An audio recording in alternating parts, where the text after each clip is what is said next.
श्रीमद् भक्ति सिद्धांत सरस्वती ठाकुर गोस्वामी महाराज श्रील प्रभुपाद की जय। अनंत कोटि वैष्णव वृंद की जय। नामाचार्य हरिदास ठाकुर की जय। प्रेम से कहो जय श्री कृष्ण चैतन्य प्रभु नित्यानंद। श्री अद्वैत गदाधर श्रीवास आदि गौर भक्त वृंद की जय। जय श्री राधा कृष्ण गोप गोपीनाथ श्याम कुंड राधा कुंड गिरि गोवर्धन की जय। ब्रज भूमि श्री वृंदावन धाम की जय। नवद्वीप मायापुर धाम की जय। पुरुषोत्तम क्षेत्र जगन्नाथपुरी धाम की जय। गंगा माई यमुना माई की जय। भक्ति देवी तुलसी महारानी की जय। गोलोकेर प्रेम धन हरिनाम संकीर्तन की जय। समवेद गौर भक्त वृंद की जय। समवेद गौर भक्त वृंद की जय। ओम नमो भगवते वासुदेवाय।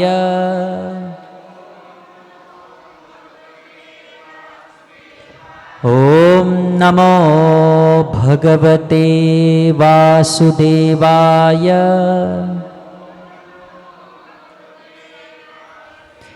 ओम नमो भगवते वासुदेवाय।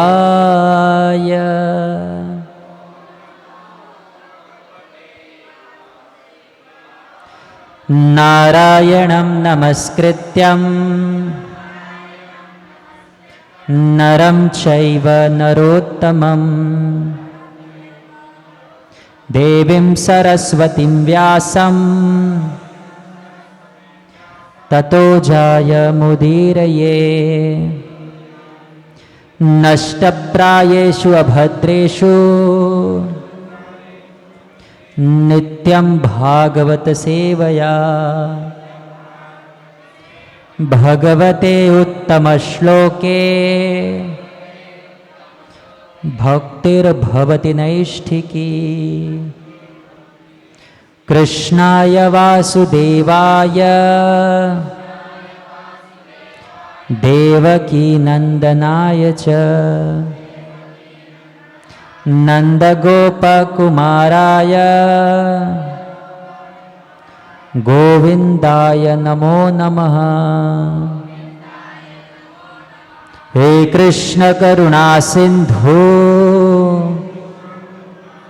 दीनबंधु जगत्पते। गोपेश गोपिका कांत राधा कांत नमोस्तुते। तप्त कांचन गौरांगी राधे वृंदावनेश्वरी। वृषभानुसुते देवी प्रणमामि हरिप्रिये। वाञ्छाकल्पतरुभ्यश्च कृपा सिन्धुभ्य एव च पतितानां पावनेभ्यो वैष्णवेभ्यो नमो नमः। जय श्री कृष्ण चैतन्य प्रभु नित्यानंद। श्री अद्वैत गदाधर श्रीवासादि गौर भक्त वृंद। हरे कृष्णा कृष्णा कृष्णा हरे हरे हरे राम राम राम हरे हरे। हरे कृष्ण।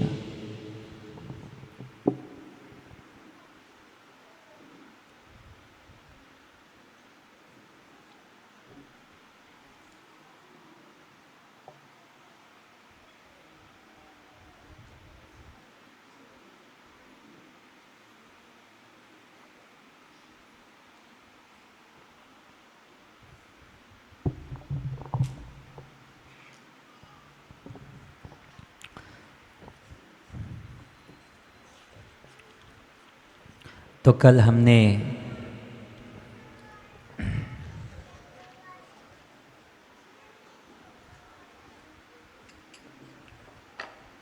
प्रहलाद महाराज की जीवन के ऊपर चर्चा किया था।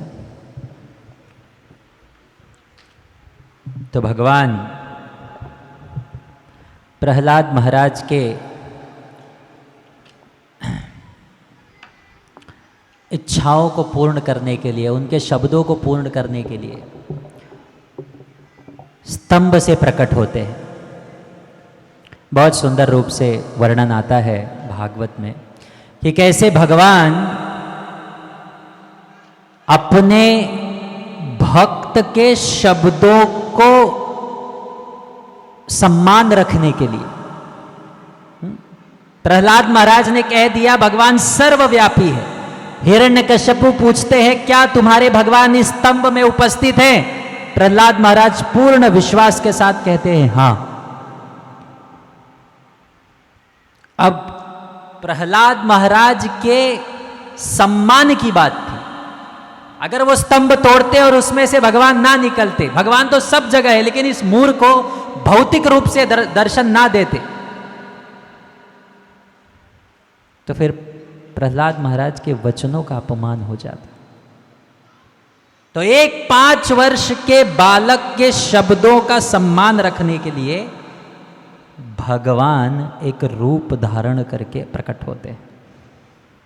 और यही वर्णन आता है, सत्यम विधातुम निज भृत्य भाषितम व्याप्तिम च भूतेषु अखिलाशु चात्मनः अदृश्यतात्यद्भुत रूपमुद्वहन् स्तंभे सभायां न मृगम न मानुषम। सत्यम विधातुम निज भृत्य भाषितम, अपने भक्त निज भृत्य, अपने भक्त के शब्द को साबित करने के लिए, प्रमाणित करने के लिए कि मैं सर्वव्यापी हूं, मैं प्रत्येक कण में हूं, हर एक व्यक्ति के जीव के हृदय में वास करता हूं, यह साबित करने के लिए भगवान क्या करते हैं? अदृश्य अत्यद्भुत रूपमुद्वहन, सबको अपना दर्शन प्रदान करते हैं। तो ये भागवत की लीलाएं केवल सुनना, ऑफ कोर्स निश्चित रूप से हम जब सुनते हैं, श्रवण करते हैं तो हृदय का शुद्धिकरण होता है, लेकिन हमें उसे अपने जीवन में पालन करने का पूर्ण प्रयत्न करना चाहिए। भगवान ने ये लीला क्यों की? क्यों भागवत के पन्नों में भगवान है? भागवत के पन्नों में ऐसी लीलाओं का वर्णन क्यों है? ताकि हम अपने तुच्छ बुद्धि से जो ये कल्पना करते हुए अपने जीवन में जी रहे हैं,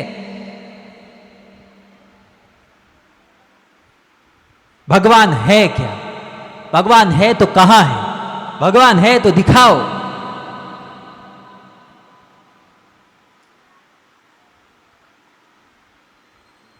इसी तरह हिरण्यकश्यपु था, कहां है भगवान, कहां है भगवान? भगवान सामने भी खड़े हो जाएंगे तो भी अगर नहीं पहचान पाओगे यदि हृदय में प्रेम नहीं है तो। और इन आंखों से क्या भगवान देख सकते हैं? हम नहीं देख सकते। इसीलिए हमें साधना करनी चाहिए। अतः श्री कृष्ण नामादि न भवेद ग्राह्यम इंद्रिय सेवोन्मुखे ही जिह्वादो स्वयं एव स्फुरत्यदा। भगवान को इन इंद्रियों से अनुभव नहीं कर सकते। भगवान को देखना है, समझना है, जानना है, पहचानना है तो प्रेम चक्षु होना चाहिए, हृदय में प्रेम होना चाहिए। जैसे एक माता पिता को अपना पुत्र अत्यंत सुंदर लगता है, अत्यंत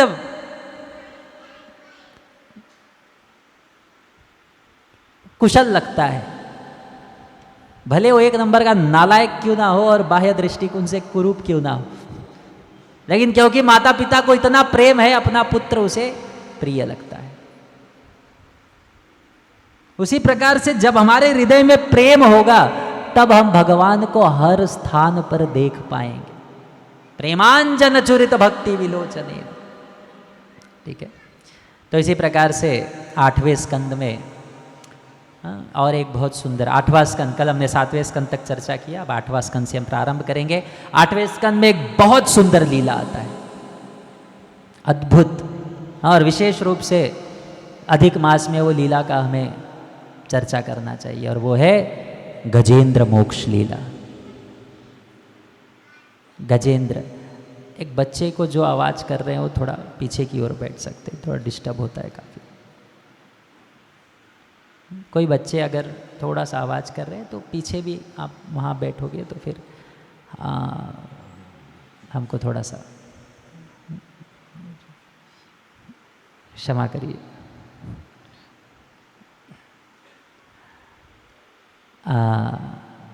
गजेंद्र एक ऋतुमत, तो एक बहुत सुंदर त्रिकुट पर्वत, जैसे हर एक का एक पिकनिक एरिया होता है ना, ऐसे देवताओं का एक स्थान था, देवताओं का लोनावला था, भौतिक भोग करने का एक स्थान था, तो उसे त्रिकुट पर्वत कहते हैं।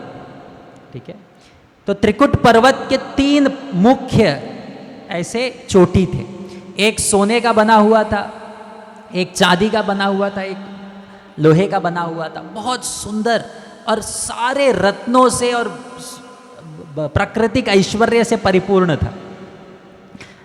वर्णन आता है कि वह 10,000 योजन, मतलब अत्यंत ऊंचा था, उतना ही चौड़ा था, और बहुत सुंदर उसका वर्णन आता है, कितना विशाल ये पर्वत था।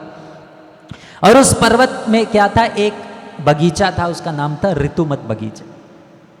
उसमें भी सारे ऐश्वर्य से सब प्रकार के फूल, पुष्प, जानवर, सब लोग उसमें रहते थे। और उसी ऋतुमत पर्वत के एक ऋतुमत बगीचे में एक तालाब था। ठीक है, और उस वन में, ठीक है, एक हाथियों का राजा गजेंद्र, इंद्र यानी राजा, हाथियों में सर्वश्रेष्ठ कौन था? गजेंद्र। इतना शक्तिशाली था, इतना उसमें शक्ति था, वैभव था, तेज था, सारे पशु उस वन के उससे भयभीत रहते थे, और सारे पशु उसके अधीन होकर अपने आप को संरक्षित मानते थे। अभिमानी था, ऐश्वर्य था। अब सोचो, सारे वन का एक प्रकार से राजा है, सारे जो वन के पशु है वो उसके अधीन है, और कई सारी पत्नियां थी उसकी। ठीक है, पत्नी बोलो, गर्लफ्रेंड बोलो, जो भी बोलो, पत्नियां। जानवरों में तो कोई विशेष विवाह होता नहीं साथ में, लेकिन फिर भी उन लोग कमिटेड रहते हैं, मानना पड़ेगा उनको। उनका कोई ऐसा हवन ववन नहीं होता, लेकिन फिर भी काफ़ी कमिटेड रहते हैं, कुछ कुछ जानवर, सब नहीं। तो इनके कई सारी पत्नियां थी हाथी के, और अपनी पत्नियों के साथ और अपने शिष्यों के साथ, अनुयायियों के साथ, शिष्यों के नहीं, अनुयायियों के साथ वो एकदम राजा के जैसे उस बगीचे में चलता था। रास्ते में जब कोई पेड़ आ जाता था उसे उठा के फेंक देता था, कोई पौधा आता था उठा के फेंक देता, कुचलते हुए पूर्ण अभिमान के साथ वह जा रहा था। कभी कभी जब भगवान हमें जीवन में कुछ ऐश्वर्य दे देते हैं ना, हर एक के जीवन में ये अनुभव सबके जीवन में हुआ होगा कि भगवान हमें कभी कभी ऐसा लगता है कि हम कुछ भी कर सकते हैं, मेरे पास बहुत शक्ति है, मेरा कुछ नहीं हो सकता, और फिर कुछ दिन के बाद लगता है मेरा कुछ नहीं हो सकता, मैं किसी काम का नहीं। कभी कभी ऐसा समय आता है कि जिस जगह पे हाथ डाले वहां सफलता आती है, कहीं कहीं पे समय ऐसा आ जाता है कि सफल चीज को भी छू ले वहां पे गड़बड़ हो जाता है। एक समय ऐसा था, लोग कहते थे कि आप लोहे को छू लो सोना हो जाएगा। फिर एक टाइम आता है लोग बोलते हैं सोना को छू लो वो भी लोहा बन जाएगा। जहां हाथ डालो वहां नुकसान होगा। समय समय की बात है। लेकिन जब अच्छा समय होता है ना, तो लोगों को लगता है ये समय कभी नहीं खत्म होगा। जब प्रकृति एक झापड़ मारता है, समय एक झापड़ मारता है, फिर उससे वापस दूसरे छोर पे जाता है कि अब ये कभी खत्म नहीं होगा, मैं जिंदगी भर ऐसे ही बर्बाद रहूंगा। इसलिए भगवान ज्ञान देते हैं भगवत गीता में, मात्रा स्पर्शास्तु कौन्तेय शीतोष्ण सुख दुखदा आगमा अपाइनो नित्यस्ताम स्थितिक्षस्व भारत। अरे जीवन में दुख है तो सुख आएगा, सुख है दुख आएगा। ये भौतिक शरीर है, जब तक ये है ये सुख दुख चलता रहेगा, दिन और रात जैसे। अगर दिन में कोई सोचने लगे कि रात कभी नहीं आएगी, मूर्ख है। और रात को कोई हताश हो जाए कि अब सवेरा कभी नहीं होगा, वो भी मूर्ख है। दिन है, रात आएगा, फिर दिन आएगा, फिर रात आएगा, इसको सहन करके चलते रहो, यही जीवन है। जीवन की परिभाषा क्या है? बाह्य दृष्टिकोण से सुख आया, सवेरा आया, अच्छी चीज हुआ, अति उत्साहित मत हो, अति आनंदित मत हो, क्योंकि ये समय भी जाएगा।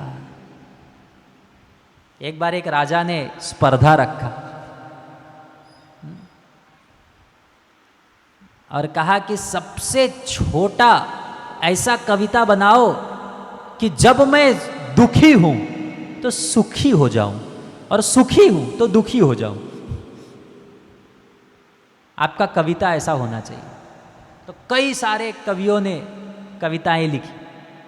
तो सब कविताओं के कवि के कविताओं को पढ़ने के पश्चात राजा ने एक कविता सेलेक्ट किया, और वो कविता नहीं था, वो केवल एक वाक्य था। ठीक है, एक वाक्य था, और उसको पहला इनाम दिया गया। और उसका अर्थ ये था, उसमें लिखा ये था कि आपको सुखी हो तो दुखी हो जाओगे, दुखी हो तो सुखी हो जाओगे। उसमें उस कवि ने इतना ही लिखा था, ये समय भी जाएगा। तो जब दुखी थे पढ़ता था तो ये समय भी जाएगा, धैर्य मिलता था। सुखी थे, अत्यंत आनंदित है, ऐश्वर्य है, लोग जय जयकार कर रहे, तालियां बजा रहे, ये समय भी जाएगा, दुखी हो जाते थे। तो ये समय को कोई भी व्यक्ति संसार में हमेशा भौतिक स्तर पे आनंदित या श्रेष्ठ नहीं रह सकता।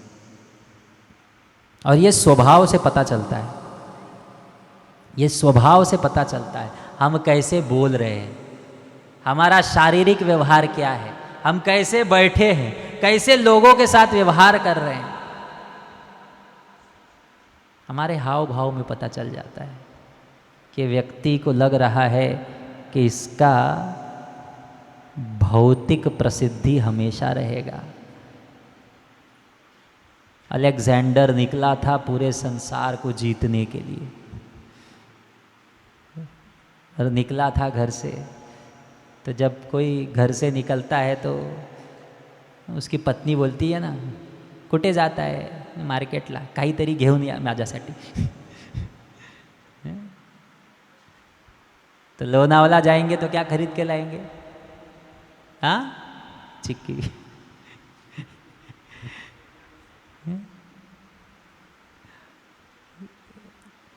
नासिक जाएंगे तो क्या खरीद के लाएंगे? हाँ, क्या क्या बोल रहे? अंगूर। नासिक में अंगूर बहुत अच्छा मिलता है। विक्रमगढ़ से क्या लेके जाते? हाँ, विक्रमगढ़ किस चीज के लिए फेमस है? हाँ, मोगरे का फूल।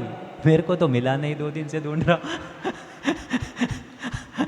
1000 रुपया किलो बोल रहे, बोले मोगरे का फूल मिलता है। तो अलेक्जेंडर जब घर से निकला था तो उनकी पत्नी ने पूछा, कहाँ जा रहे हो? बोले भारत जा रहा हूं। बोले भारत में सबसे बड़ी चीज क्या है, वहां पे सर्वश्रेष्ठ क्या मिलता है? तो बोले भारत में बहुत सारे साधु संत हैं, सुना है। पूरे भारत किस चीज के लिए प्रसिद्ध है? साधुओं के लिए, संतों के लिए, शास्त्रों के लिए, वैरागियों के लिए। उनकी पत्नी ने बोला, मेरे लिए 2-3 घेऊन या। साधु लेके आने? बोले हाँ। मला बघायचं आहे कसं असतं. क्या करे, मूर्ख पति मूर्ख पत्नी थे. तो अलेक्जेंडर बहुत विशाल जीता, पूरा राज्य जीता, भारत में आया, बहुत कुछ जीता. जब यहाँ से जा रहा था तब उसने अपने एक मंत्री को बोला, मेरी पत्नी ने बोला है यहाँ से एक साधु लेके जाना है, जाओ एक साधु को पकड़ के लाओ. तो उनके मंत्री गया. तब तक वहीं वृंदावन के समीप एक व्यक्ति था, अपना ध्यान कर रहा था, और उसको बोला, तुम साधु हो क्या? तो बोला, लगता तो है. तो बोले, चलो राजा बुला रहे हैं. तो उसने बोला, काम किसका है? बोले, राजा का. तो बोले, इधर राजा को बोलो आने के लिए, मैं क्यों जाऊं? अरे तुमको पता है तुम नाम किसको बोल रहे हो? अलक्षेंद्र को, राजा को मृत्यु प्राप्त होगा. बोले, ठीक है, उसमें क्या, मर जाऊंगा. बोले, डर नहीं लगता? बोले, बिल्कुल नहीं, आप जाओ. तो गए अलेक्जेंडर के पास. बोले, साधु को हम लेके आने गए थे, वो बोल रहा है मैं आऊंगा ही नहीं, वहीं बैठूंगा, तुमको आने के लिए कहा. तो उनको क्रोध आया अलेक्जेंडर को, इतना दुस्साहस. बोला, गया तलवार लेके घोड़े पे मंत्री के साथ गया और बोला, साधु तुमको बोला था मेरे पास आने के लिए, तुम आ नहीं सकते, तुम जानते हो मैं कौन हूं? तो साधु ने बोला, नहीं. तो बोला, नहीं जानते मैं कौन हूं? बोला नहीं. तुम ही बताओ तुम कौन हो. तो क्या, मैं अलेक्जेंडर द ग्रेट हूं. बोले, वो ठीक है, पर हो क्यों, किया क्या है तुम? अच्छा, ये भी नहीं पता? बोले, नहीं. तो बोले, मैं विश्व को जीतने के लिए निकला हूं. अच्छा अच्छा, विश्व जीतने, अच्छा तो आपने क्या क्या किया अभी तक? बोले, मैंने इतने राज्य जीत लिए, इतने देश जीत लिए, इतने लोगों को पराजित किया, इतने राजाओं को परास्त किया. बोला, अच्छा. बोले, अब आगे क्या करने वाले हो? मैं और राज्य जीतूंगा. और क्या करोगे? मैं और देशों को जीतूंगा, पूरी पृथ्वी में जितने भी क्षेत्र है, राज्य है, सबको अपने अधीन कर लूंगा. बोले, उसके पश्चात क्या करोगे? बोले, उसके पश्चात मैं संसार की सर्वश्रेष्ठ सुंदर 100 स्त्रियों से विवाह करूंगा. बोला, अच्छा, उसके बाद क्या करोगे? फिर सबके साथ विवाह करने के पश्चात प्रत्येक रानियों से मैं सुंदर संतान उत्पत्ति करूंगा. और फिर क्या करोगे? बोले, उसके पश्चात आनंद में भोग उठाऊंगा. बोले, फिर क्या करोगे? बोले, उसके पश्चात ये पूरा जो कारोबार है, राज्य का भार है, अपने पुत्रों में बांट दूंगा, अपने सारे पुत्रों में बांट दूंगा. और एक नदी के किनारे जाकर आराम से नारियल के पेड़ पे झूला बांध के मैं लेट कर आराम करूंगा. तो साधु ने बोला, इतना ही यही करना है तो इतनी मेहनत क्यों कर रहे हो? आओ मेरे बगल में बैठो, मैं तो वो पहले से कर रहा हूं.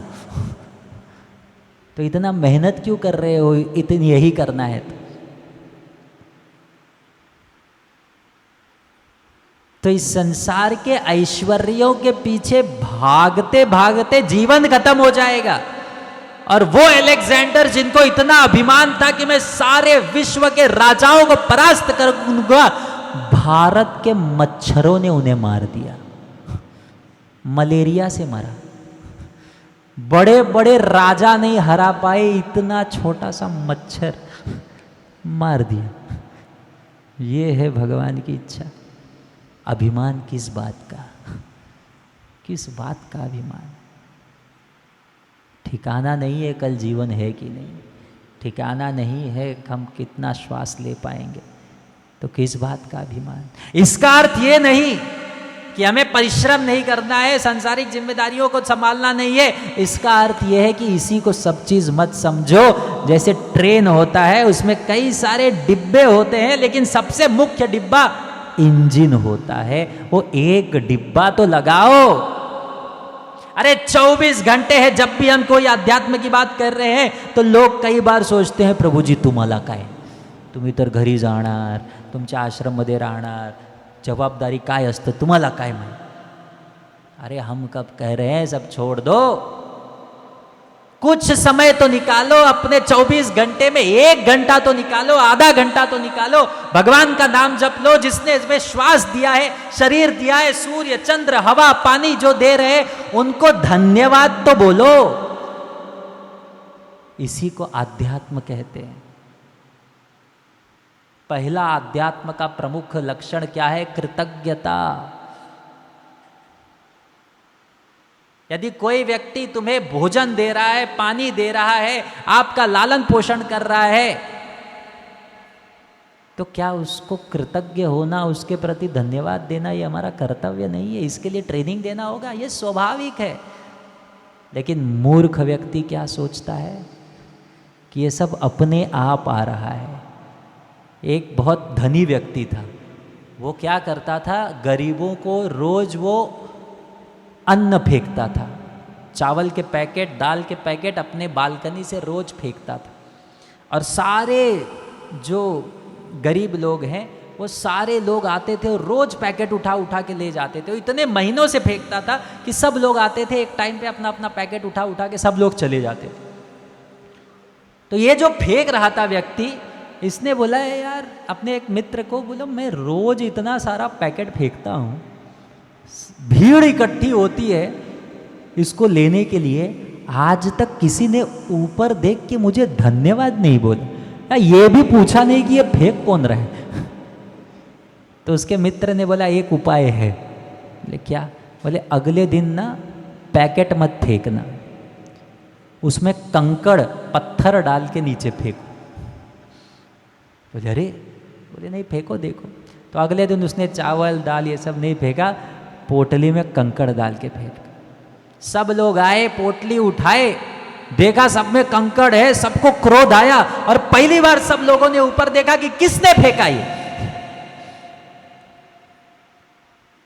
पता नहीं इस तरह से कोई व्यवहार करता है, ऐसा कोई करता है। उसी प्रकार से जब तक जिंदगी में सब कुछ अच्छा चल रहा हो ना, तो सबको बोलते फिरेंगे मैंने किया, ये कार्य मैंने किया, ये घर मैंने बनाया, ये प्रॉपर्टी मैंने खरीदा, ये बैंक बैलेंस मेरा है, ये मेरा परिवार है, इसको मैंने मदद किया। कुछ गड़बड़ हो गया तो चले जाएंगे भगवान के पास, भगवान तुमने मेरे साथ ऐसा क्यों किया। यह है संसार। कृतज्ञता, हमारे जीवन में कृतज्ञता नहीं है। खैर, हम गजेंद्र मोक्ष लीला चर्चा कर रहे हैं, तो ये गजेंद्र यही अभिमान की परिभाषा है। और फिर वो जाते जाते उस तालाब में प्रवेश करता है अपनी सारी पत्नियों के साथ, मित्रों के साथ, और उसके पश्चात उस पानी में आनंद का भोग करने लगता है। पानी अपने सूंड से उठाते हुए सबके ऊपर फव्वारा डालने लगता है। सब लोग एक दूसरे के ऊपर पानी का खेल खेलने लगते हैं। सब कोई एकदम आनंदित थे। लेकिन संसार, प्रकृति, समय किस समय पे आके आपको झापड़ मारेगी, इसका हमें कोई कल्पना नहीं। कब हमारा जीवन अचानक बदल जाएगा, इसका कोई कल्पना नहीं। तो ये हाथी जो था गजेंद्र, अत्यंत आनंद में, भोग में सबके साथ खेल रहा था, और उसी समय नीचे से एक मगरमच्छ आता है और उस हाथी का पैर पकड़ लेता है। उस मगरमच्छ को देखकर बाकी सब हाथी घबरा जाते हैं और फिर उस हाथी को लेकर तट पर चले जाते हैं। सब लोग तट पर चले जाते हैं, हाथी उसी तालाब में रहता है। और सब लोग बोलते हैं बाहर आओ, बाहर आओ, बाहर आओ, बाहर आओ। अब कैसे बाहर आए? मगरमच्छ पकड़ा है। पानी में मगरमच्छ शक्तिशाली होता है। तो पहले तो हाथी ने सोचा ये मगरमच्छ है, ऐसे उठा के फेंक दूंगा, मैं गजेंद्र हूं। कभी कभी हमको लगता है ना, मेरे सामने क्या, ऐसे कर दूंगा ठीक हो जाएगा। नहीं होता। कितने सारे धनी व्यक्तियों को मैं जानता हूं, बहुत पैसा है, वो डॉक्टर है, मेडिकल प्रोफेशन, शारीरिक चीजें तो हमें बहुत पता होता है, बहुत पैसा है, पैसे की कोई कमी नहीं, लेकिन रोग ठीक ही नहीं हो रहा है। अच्छे से अच्छा डॉक्टर ले लो, अच्छे से अच्छा मेडिसिन ले लो, पर रोग नहीं ठीक हो रहा है। तो डॉक्टर उन्हें क्या बोलता है? सहन करो, अपने आप समय आने पे ठीक होगा। बोले मैं तुम्हें बहुत पैसा देता हूं, आज ही ठीक करना है, नहीं होगा, अपना समय लेगा। तो इसी प्रकार से गजेंद्र सोचा ऐसे करके खत्म कर दूंगा, पर वो मगरमच्छ छोड़ा नहीं। युद्ध चलता रहा, उसको दोनों में, गजेंद्र और उस मगरमच्छ में युद्ध चलता रहा, चलता रहा। कितने हजार वर्ष युद्ध चले, 1000 वर्ष।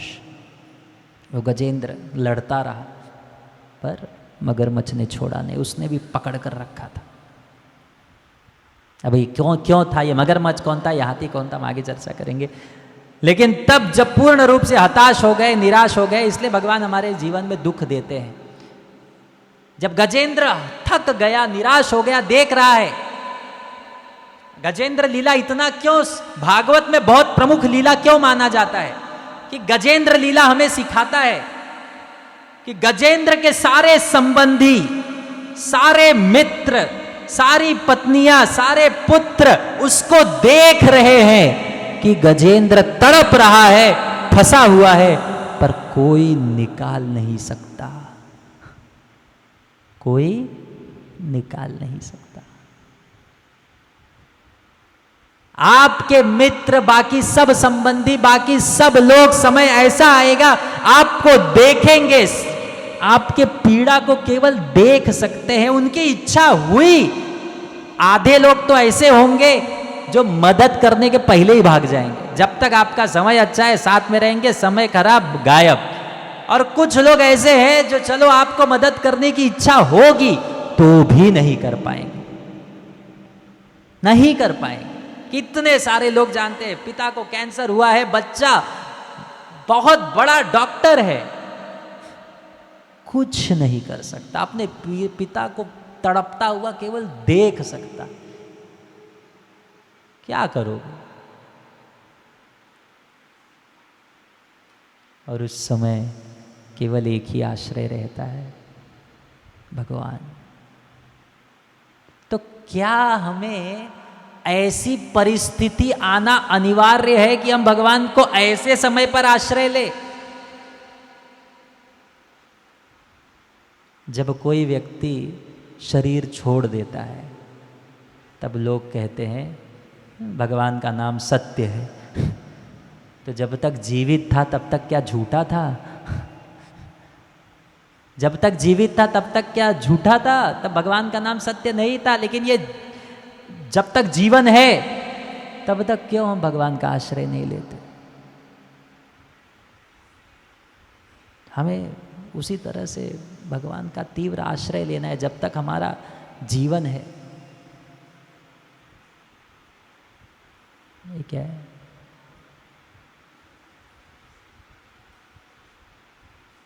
हमें जिस प्रकार से गजेंद्र ने पूर्ण आश्रय के भाव से, उस समय जब गजेंद्र असहाय हो गया तब वह भगवान की स्तुति करने लगता है, भगवान को बुलाने लगता है कि भगवान अब इस संसार में मुझे कोई मदद नहीं कर सकता सिवाय आपके, केवल आप ही अब मेरा मदद कर सकते हो, सहायता कर सकते हो, और कोई नहीं कर सकता। और भगवान को प्रार्थना करने लगा। गजेंद्र किसी का नाम नहीं लेता। गजेंद्र कहते हैं वो भगवान जो सृष्टि की रचना करते हैं, वो भगवान जो सबके पालन पोषण करते हैं, वो भगवान जो सबका संहार करते हैं, ये जिनकी इच्छा मात्र से सब कुछ चलता है, जो सबके स्वामी है, सर्वश्रेष्ठ है, जो तीनों गुणों के परे हैं, जो इस संसार की संपूर्ण रचना करते हुए भी तीनों गुणों से परे हैं, जो सर्वशक्तिमान है, अच्युत हैं, ऐसे भगवान का मैं आश्रय लेता हूं, किसी का नाम नहीं लेते। तो सारे देवता देख रहे हैं, अब देवलोक में है ये, सब देवता देख रहे हैं कि गजेंद्र फंसा हुआ है, लेकिन कोई देवता उनको मदद करने के लिए आता नहीं। क्यों? सब सोच रहे हैं कि ये तो भगवान को बुला रहा है, हम क्यों जाएं? एक इसको बुला रहा है, भगवान को बुला रहा है, हम क्यों जाएं? भगवान को आने दो। तो थोड़ा सा उनके मन में अहंकार था, और भगवान तो इतने जल्दी आएंगे नहीं, तो इसको मरने दो। ये हमारा नाम लेके बुला सकता था, लेकिन हम चाहे क्यों, हमें बुला ही नहीं रहा है। लेकिन गजेंद्र भगवान को ही बुला रहे थे और प्रार्थना करते हुए बोलते, भगवान, जब पूर्ण हताश हो जाते हैं, वास्तव में उनको साक्षात्कार होता है, बोलते भगवान केवल मुझे इस मगरमच्छ से छुटकारा मत दो, मुझे इस भव संसार से छुटकारा दो, इस जन्म मृत्यु के चक्र से छुटकारा दो, इस अज्ञान जीवन से छुटकारा दो। ये जीवन का लक्ष्य है। बहुत सुंदर रूप से वो प्रार्थना करते हैं। मद्रिक् प्रपन्न पशुपाश विमोक्षणाय मुक्ताय भूरि करुणाय नमो ललाय श्वांसेन सर्वतनुभृन्मनसि प्रतीत प्रत्यग्दृशे भगवते बृहते नमस्ते। भक्त कहते हैं मद्रिक प्रपन्न पशुपाश विमोक्षणाय मुक्ताय भूरि करुणाय नमो ललाय। मैं हाथी का शरीर में हूं, इस समय बंधन में हूं, भगवान मैं आपका आश्रय लेता हूं। आप सर्वशक्तिमान हो, सबको मुक्त करने की शक्ति आप में है। आप कण कण में व्याप्त हो, हर एक के जीव में आप व्याप्त हो और निश्चित रूप से आप मेरी सहायता करेंगे। गजेंद्र प्रार्थना करते हैं और जब गजेंद्र इस तरह से प्रार्थना कर रहे हैं, भगवान अब देखो गजेंद्र हाथी की योनि में, लेकिन समर्पण भाव से यदि कोई तीव्र भाव से प्रार्थना करता है ना, तो निश्चित रूप से भगवान उसके प्रेम से आदान प्रदान करते हैं। इस संसार में केवल एक ही गरीबी है, केवल एक ही गरीबी है इस संसार में जिसके कारण हम दुखी हैं, बाकी कोई गरीबी नहीं है, और वो है अश्रद्धा। हमें भगवान पर विश्वास नहीं है। यकीन मानिए, इसको छोड़ के संसार में और कोई गरीबी नहीं है, लेकिन अश्रद्धा। सारे पशु पक्षियों को भगवान भोजन प्रदान कर रहे हैं, समुद्र में करोड़ों जीवात्माएं हैं, बड़े बड़े वेल हैं, शार्क हैं, भगवान उनको भोजन प्रदान कर रहे हैं। जंगल में बड़ी बड़े हाथियां हैं, भगवान उनको भोजन प्रदान कर रहे हैं। हम पाव किलो पेट लेके सोच रहे हैं हमें कौन भोजन प्रदान करे।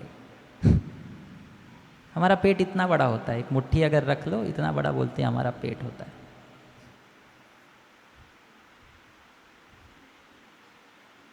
800 ग्राम 1 किलो से ज़्यादा नहीं खा सकते एक टाइम पे, बहुत पहलवान हो तो 1.5 किलो। लेकिन हम सोचते हैं हमारा कौन रक्षण करेगा। श्रद्धा नहीं है। और फिर भगवान गजेंद्र की तीव्र प्रार्थनाओं को सुनकर दौड़ते हुए वर्णन आता है, भगवान आते हैं।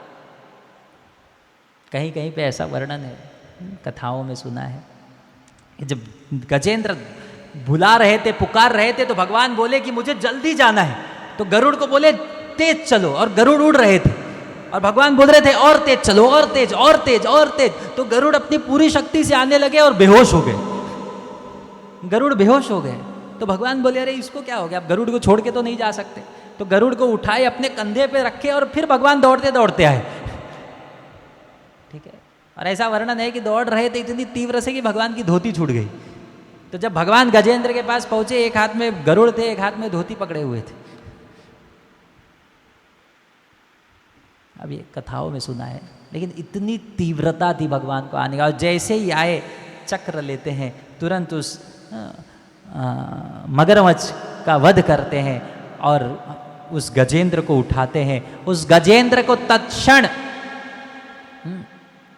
लेते हैं, दिव्य शरीर प्रदान करते हैं, गरुड़ पे बिठाते हैं, वैकुंठ लेके जाते हैं उसी क्षण। ये होती है प्रार्थना। तीव्र प्रार्थना कभी किया है जीवन में, हम भगवान को अनुभव कर पाएंगे। भगवान हृदय में, अनुभव करने के लिए तीव्रता चाहिए, अनुभव करने के लिए तीव्रता चाहिए। भगवान हमारे अंदर ही है, अलग से कुछ नहीं चाहिए। वो समर्पण, वो तीव्रता हमें चाहिए। अब ये हाथी था कौन? हाथी अपने पूर्व जन्म में, अब ये गजेंद्र बहुत सुंदर लीलाएं है, इससे हम यही सीखते हैं कि संसार में वास्तविक आश्रय कोई है तो वो भगवान है। बाकी सब आश्रय है, ज़्यादा से ज़्यादा इस शरीर का कुछ समय तक पोषण कर पाए, बाकी जितने भी आश्रय हैं इस शरीर को कुछ समय तक पोषण कर देंगे, सहायता करेंगे, लेकिन शाश्वत काल तक या जब तक हम पूरा जीवन है ऐसा नहीं है कि भौतिक व्यक्ति ही हमें मदद करेगा ना। और सबको शरीर छोड़ना ही पड़ेगा। तो इसलिए वास्तविक आश्रय हमारे कौन होने चाहिए? भगवान होने चाहिए। अब ये गजेंद्र अपने पूर्व जन्म में इंद्रद्युम्न राजा था। हम संक्षिप्त में दोनों के पूर्व जन्म की कथा बताते हैं। इंद्रद्युम्न नामक एक राजा था। उसने अपने सम्राट थे, राजा थे, सब कुछ छोड़कर भक्ति की इच्छा से विंध्य पर्वत पर जाते हैं। वहाँ पे एकांत में मौन धारण करते हुए भगवान का ध्यान करते हैं, नाम जप करने लगते हैं, भगवान की पूजा करने लगते हैं। सब कुछ अच्छा चल रहा था, ठीक चल रहा था, लेकिन जैसे गजेंद्र के जीवन में अचानक कुछ आया और सब बदल गया। उस पर्वत पर आए अगस्त्य ऋषि। अगस्त्य ऋषि वहां पर आए। अब ये ध्यान में थे, अपना नाम जप कर रहे थे, जैसे शमीक ऋषि ध्यान कर रहे थे और वहां परीक्षित महाराज आए थे। तो उनको लगा अरे ये मेरा अपमान कर रहे हैं, ये अपने ध्यान में और भगवान के तथाकथित पूजा में इतने मग्न है कि साधु संत आने के पश्चात इनको ये शिष्टाचार नहीं है कि ये प्रणाम करे उठे। ये व्यवहार जो है स्वभाव जो है हाथियों जैसा है। मैं शाप देता हूं कि तुम हाथी बनो। अब मेरा प्रश्न आप लोगों से है, 4 दिन कथा सुनने के पश्चात इंद्रद्युम्न महाराज के साथ अच्छा हुआ या बुरा हुआ?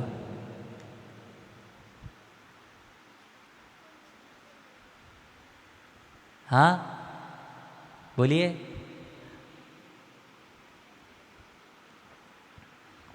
अच्छा हुआ कि बुरा हुआ?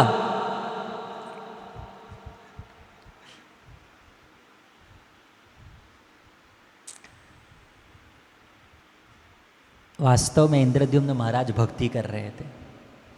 भक्ति क्यों कर रहे थे? कि मुझे भगवत धाम प्राप्त करना है, भगवान का दर्शन लेना है।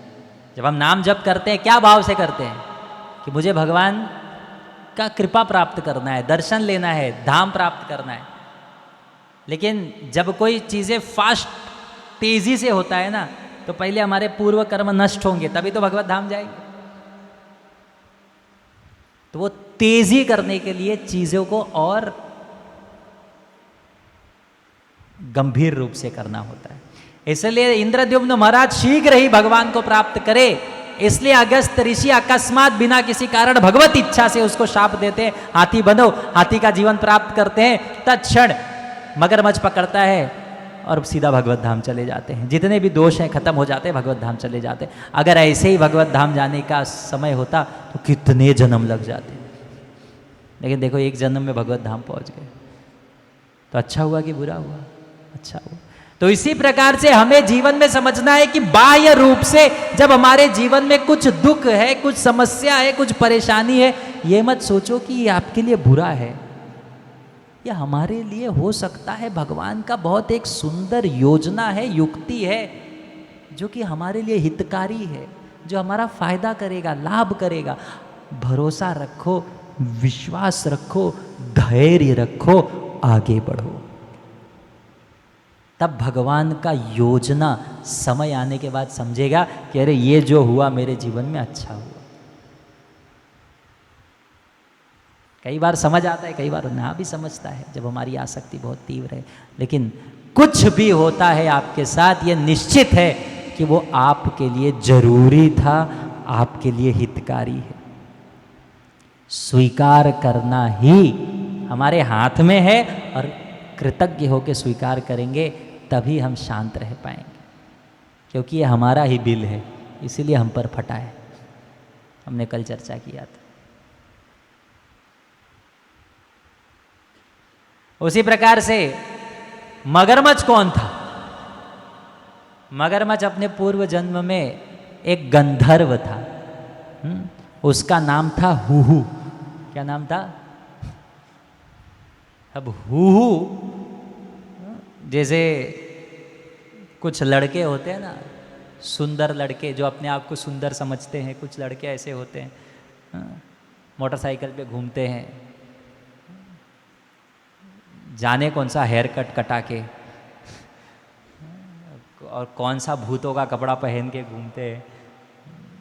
मतलब मुझे आश्चर्य लगता है कि इसे लग रहा है कि ये सुंदर दिख रहा है और फिर घूमते हैं, और जब गलती से 4 लड़कियां या स्त्रियां आके उनके समक्ष जब वो पहुंच जाता है तो फिर अपनी बड़ाई करने के लिए, अपने आप को और जताने के लिए कि मैं कितना श्रेष्ठ हूँ, वो और हीरोगिरी करता है। तो ऐसे ही हमारे हुहू थे, गंधर्व थे, सुंदर थे। कुछ अप्सराएं वहाँ पे थी, उनको दिखाने के लिए कि मैं बहुत हीरो हूँ, तो थोड़ा सा कलाकारी कर रहे थे, अधिक कलाकारी कर रहे थे, ओवर स्मार्ट बन रहे थे। तो इसी ओवर स्मार्ट में उन्होंने एक गलती कर दिया।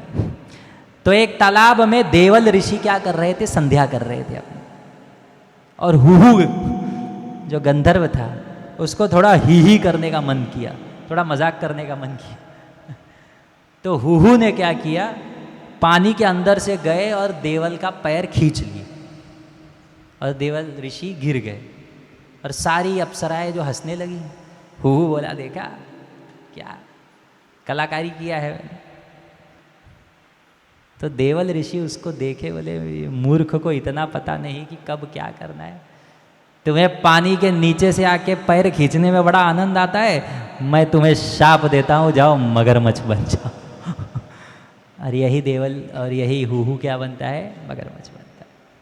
लेकिन जब भी कोई ऋषि साधु संग सर्वशास्त्र कोय, लव मात्र साधु संग सर्व सिद्धि होए। साधुओं के संपर्क में आने से केवल फायदा ही होता है, चाहे वो वरदान दे या शाप दे। उस हुहू को शाप दिया कि तुम मगरमच्छ बनो, लेकिन देखो कृपा क्या है, भगवान स्वयं आके उसका उद्धार करते हैं। उस हुहू का भी उद्धार हुआ, भगवान का दर्शन मिला फ्री में। क्यों? उस ऋषि की कृपा से। नल कुबेर मणिग्रीव को नारद मुनि ने शाप दिया, तुम अर्जुन वृक्ष बनो। फ्री में भगवान का वह दिव्य बाल्य दर्शन, लीलाओं का दर्शन उन्हें प्राप्त हुआ। जो बड़े बड़े योगी, जो शिव जी आ रहे हैं, तपस्या कर रहे हैं, वो दर्शन प्राप्त करने के लिए इनको फ्री में मिल रहा है। क्यों? नारद मुनि की शाप की कृपा से। तो साधु संत जब कोई शाप देते हैं, कोई डांटते हैं, कठोर वचन देते हैं, वो भी हमारे हित के लिए होता है। तो ये है गजेंद्र मोक्ष लीला। और 8वें स्कंद में फिर आगे आता है बहुत सुंदर समुद्र मंथन लीला। 8वां स्कंद मनवंतर, ठीक है, अलग अलग मनु के बारे में चर्चा की गई। तो इस समय हम लोग वैवस्वत मनु में, ब्रह्मा जी का आयु कितना है? 100 वर्ष। हम लोग ब्रह्मा जी के 91वें वर्ष में जी रहे हैं। कौन सा? 91वें वर्ष में श्वेत वराह कल्प, एक कल्प में 1000 युग चक्र होता है। तो श्वेत वराह कल्प में हम लोग इस समय हैं, पहला महीना।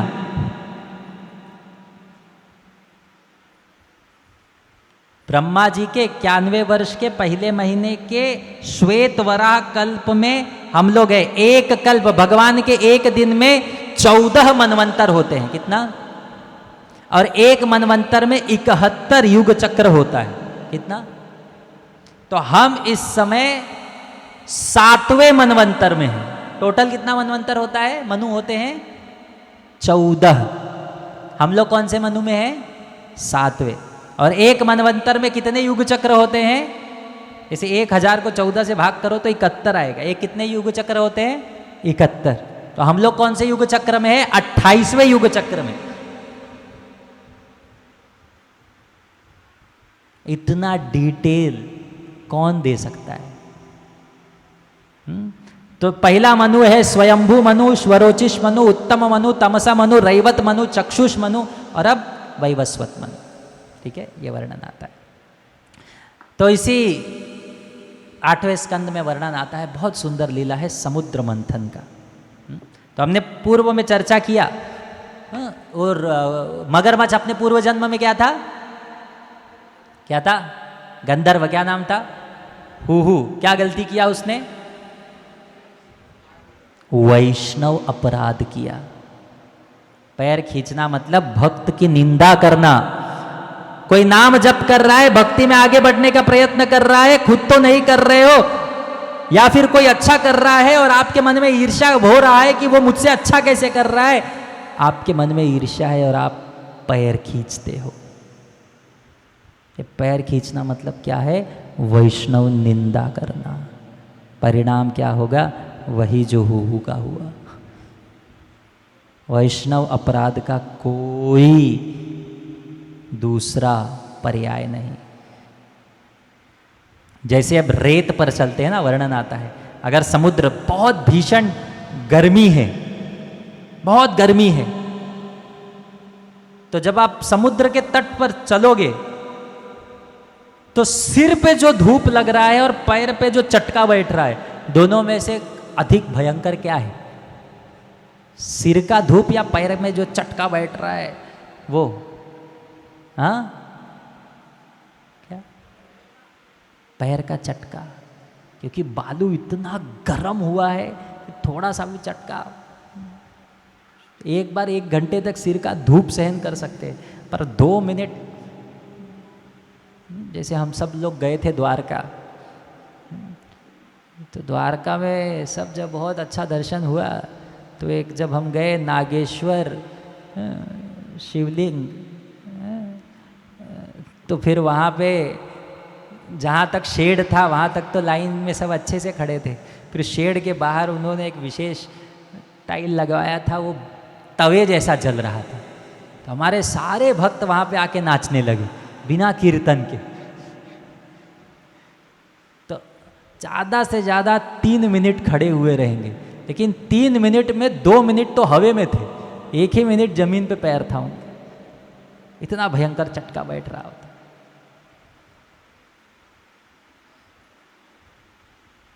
तो इसीलिए भगवान कहते हैं कि वैष्णव निंदा क्या है? वैष्णव निंदा यानी भगवान कहाँ, सब भक्त भगवान के कहाँ रहते हैं? चरणों में। तो कोई वैष्णव निंदा करता है, बोलते भगवान कि यदि आप मुझे गाली देते हो, शिशुपाल जैसे, रावण जैसे, हिरण्यकश्यपु, अरे अन्य राक्षसों जैसे, मैं क्षमा कर दूंगा, मुझे इतना तकलीफ नहीं होता, ठीक। यदि आप मुझे गाली देते हो तो एक बार मैं क्षमा कर दूंगा, लेकिन यदि मेरे भक्त को आपने कुछ कहा तो ये मेरे चरणों का आश्रय लेके बैठे हैं, मैं वो सहन नहीं करूंगा। भगवान भक्त के प्रति अपराध सहन नहीं कर पाते।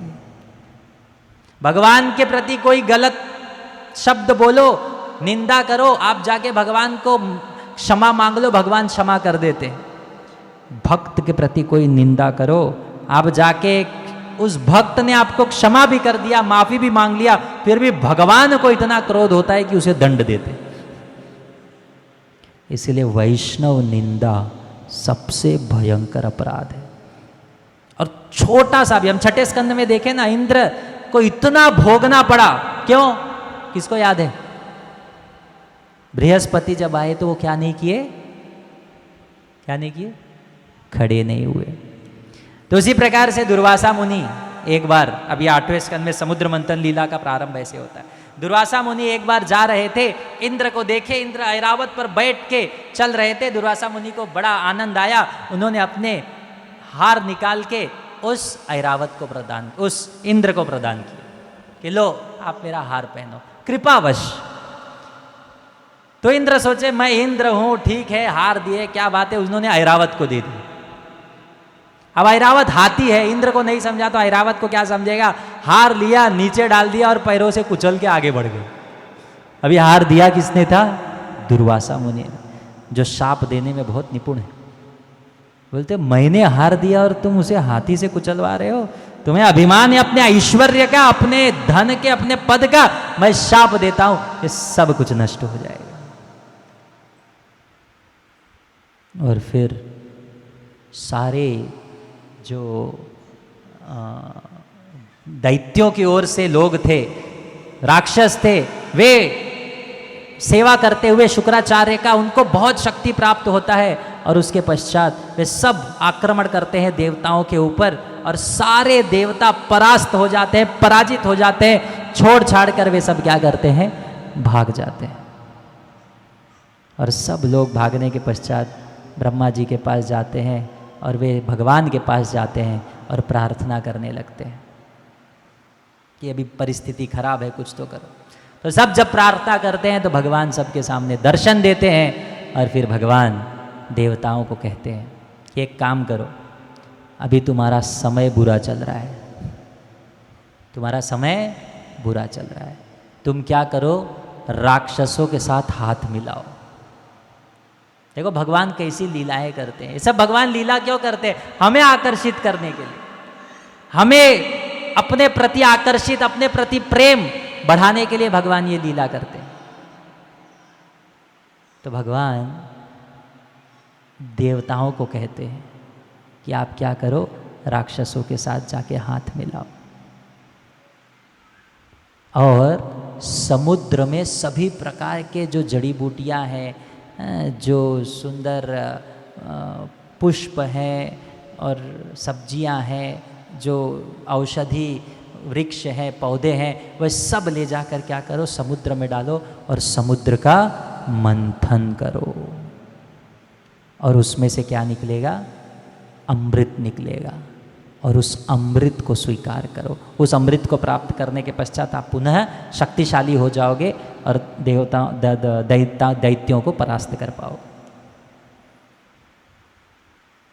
तो सब मान गए। बोले वो बलि महाराज मानेंगे क्या, जो दैत्यों के राजा थे? बोले मानेंगे क्या? बोले हाँ वो मान जाएंगे, चिंता मत करो। अब सारे देवता देखो, अब ये समुद्र मंथन लीला ये हमारे जीवन को दर्शाता है। मंथन बहुत विशाल लीला है, हम लोग संक्षिप्त में चर्चा करेंगे। समुद्र मंथन लीला इतना अद्भुत लीला है, हमें दर्शाता है कि कैसे हम कुछ नहीं कर सकते। भगवान कहते हैं शरीर में जो पाचन की शक्ति है वो मैं हूं, जल का स्वाद मैं हूं, आंखें मैं हूं, देखने की क्षमता जो है वो मैं प्रदान कर। हम भगवान के बिना कुछ नहीं कर सकते और ये समुद्र मंथन लीला इतना सुंदर रूप से दर्शाता है। तो सब ने कहा, सब देवता गए असुरों के पास और बोले हम लोग ये करेंगे, साथ में आएंगे। विष्णु ने कहा है समुद्र मंथन करेंगे, अमृत जो होगा वो बांट लेंगे। तो भगवान ने कहा था जब अमृत आएगा तो मैं उनको नहीं दूंगा, तुम लोग को दूंगा, लेकिन अभी जाओ हाथ मिलाओ। तो दानवों भी बड़े चतुर थे, बोले आने दो अमृत, हम लोग लेकर भाग जाएंगे, ये लोग क्या कर पाएंगे। तो दोनों लोग एक दूसरे के साथ हाथ मिलाते हैं। दोनों एक दूसरे के शत्रु हैं, लेकिन क्या करते हैं, हाथ मिलाते। क्यों? क्योंकि अभी स्वार्थ है। तो ये इससे एक चीज हमें सीखते हैं, क्या? दो व्यक्ति के मतभेद में कितना ही अंतर हो, दो व्यक्तियों के बीच में कितना ही समस्या हो, लेकिन अगर कुछ उच्च स्वार्थ है ना, दोनों जन साथ में आ जाते हैं। उसी लिए कहा जाता है कि हर घर में भगवान का भक्ति, कीर्तन, हरिनाम, हरि कीर्तन, भागवत ये केंद्र होना चाहिए। तो चाहे घर में अलग अलग लोगों का मत में कितना ही भेद हो, लेकिन क्योंकि उच्च स्वार्थ है कि मुझे गुरु की, भगवान की सेवा करनी है, व्यक्ति अपने मतभेदों को छोड़कर साथ में रहता है।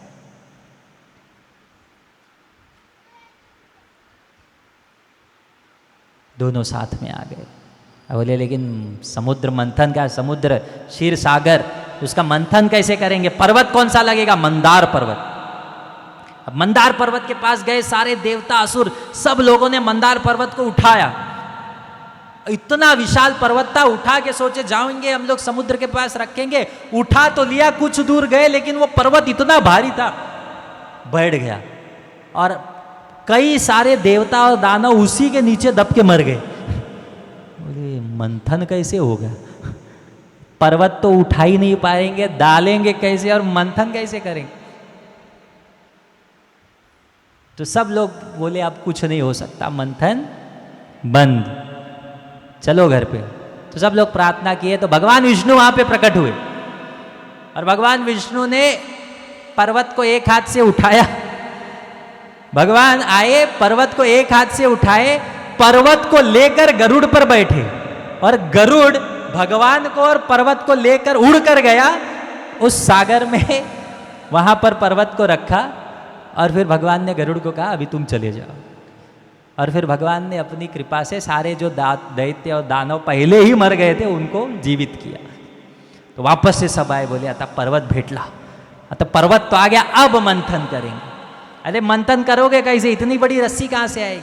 तो सबने प्रार्थना किया कि वासुकी जो है उस पर्वत पे लपेटेगी और हम लोग ऐसा ऐसा मंथन करेंगे। जैसे पहले मंथन करके मक्खन निकलता था, अभी बच्चों को पूछो दूध कहाँ से आता है, बोलता है पैकेट में मिलता है। गाय देखा ही नहीं होगा, यहाँ तो चलो इधर उधर भटक के दिख भी जाए, मुंबई में तो पता ही नहीं गाय मतलब कैसे फ्रिज में रहता है, इतना ही उनको दूध कहाँ होता है, फ्रिज में रहता है, पैकेट में आता है, मशीन बनाता होगा, बाकी कल्पना ही नहीं है कि गाय वाय भी होती है। तो वासुकी, अब मंथन के लिए वासुकी को ये किया गया। तो विष्णु गए मुख को पकड़े, अब एक तरफ देवता एक तरफ दानव, ऐसा मंथन होने वाला था। तो सारे देवता और विष्णु खुद गए उसका मुंह की ओर खड़े हुए। तो सारे दैत्य बोल रहे हम लोग को पूछ दिया और खुद मुख के पास जाके खड़े हो गए, हमको पूछ पकड़ा के खुद मुंह के पास खड़े हो गए, हम मुख पकड़ेंगे, मुंह की ओर कौन खड़े होगा, हम रहेंगे। विष्णु देख के हंसने लगे, बिना कुछ बोले सभी को बोले चलो उस साइड जाते, और सब उस साइड आ गए। तो सारे देवता इस साइड आ गए।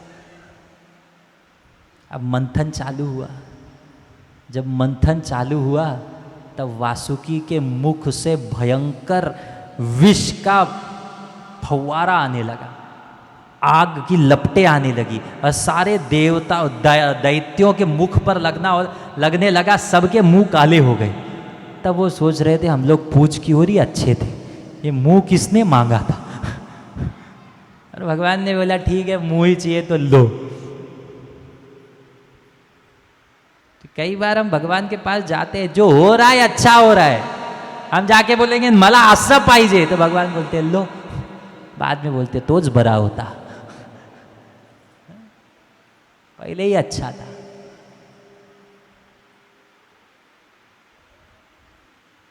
तो मंथन हो रहा था, लेकिन जब मंथन चालू किया पर्वत नीचे जाने लगा, सपोर्ट ही नहीं था। तो फिर आप सब बोले इतना बड़ा पर्वत को नीचे से सपोर्ट क्या देंगे, इतना विशाल पर्वत। तो बोले अब कुछ नहीं हो सकता, मंथन खत्म। तो भगवान एक अवतार लेते हैं, कूर्म अवतार, विशाल कूर्म के भारी रूप में जाते हैं, उस पर्वत के नीचे जाकर बैठते हैं और उस पर्वत को अपने पीठ पर संभालते हैं और फिर मंथन वापस से चालू हो जाता है। और इतने विशाल रूप थे, जैसे आप आराम कर रहे हो और कोई पीठ पे आके आपको खुजाए तो आपको अच्छा लगा, वैसे कूर्म देव को लग रहा था। इतना बड़ा विशाल, कोई तो बड़े आराम से सो रहे थे।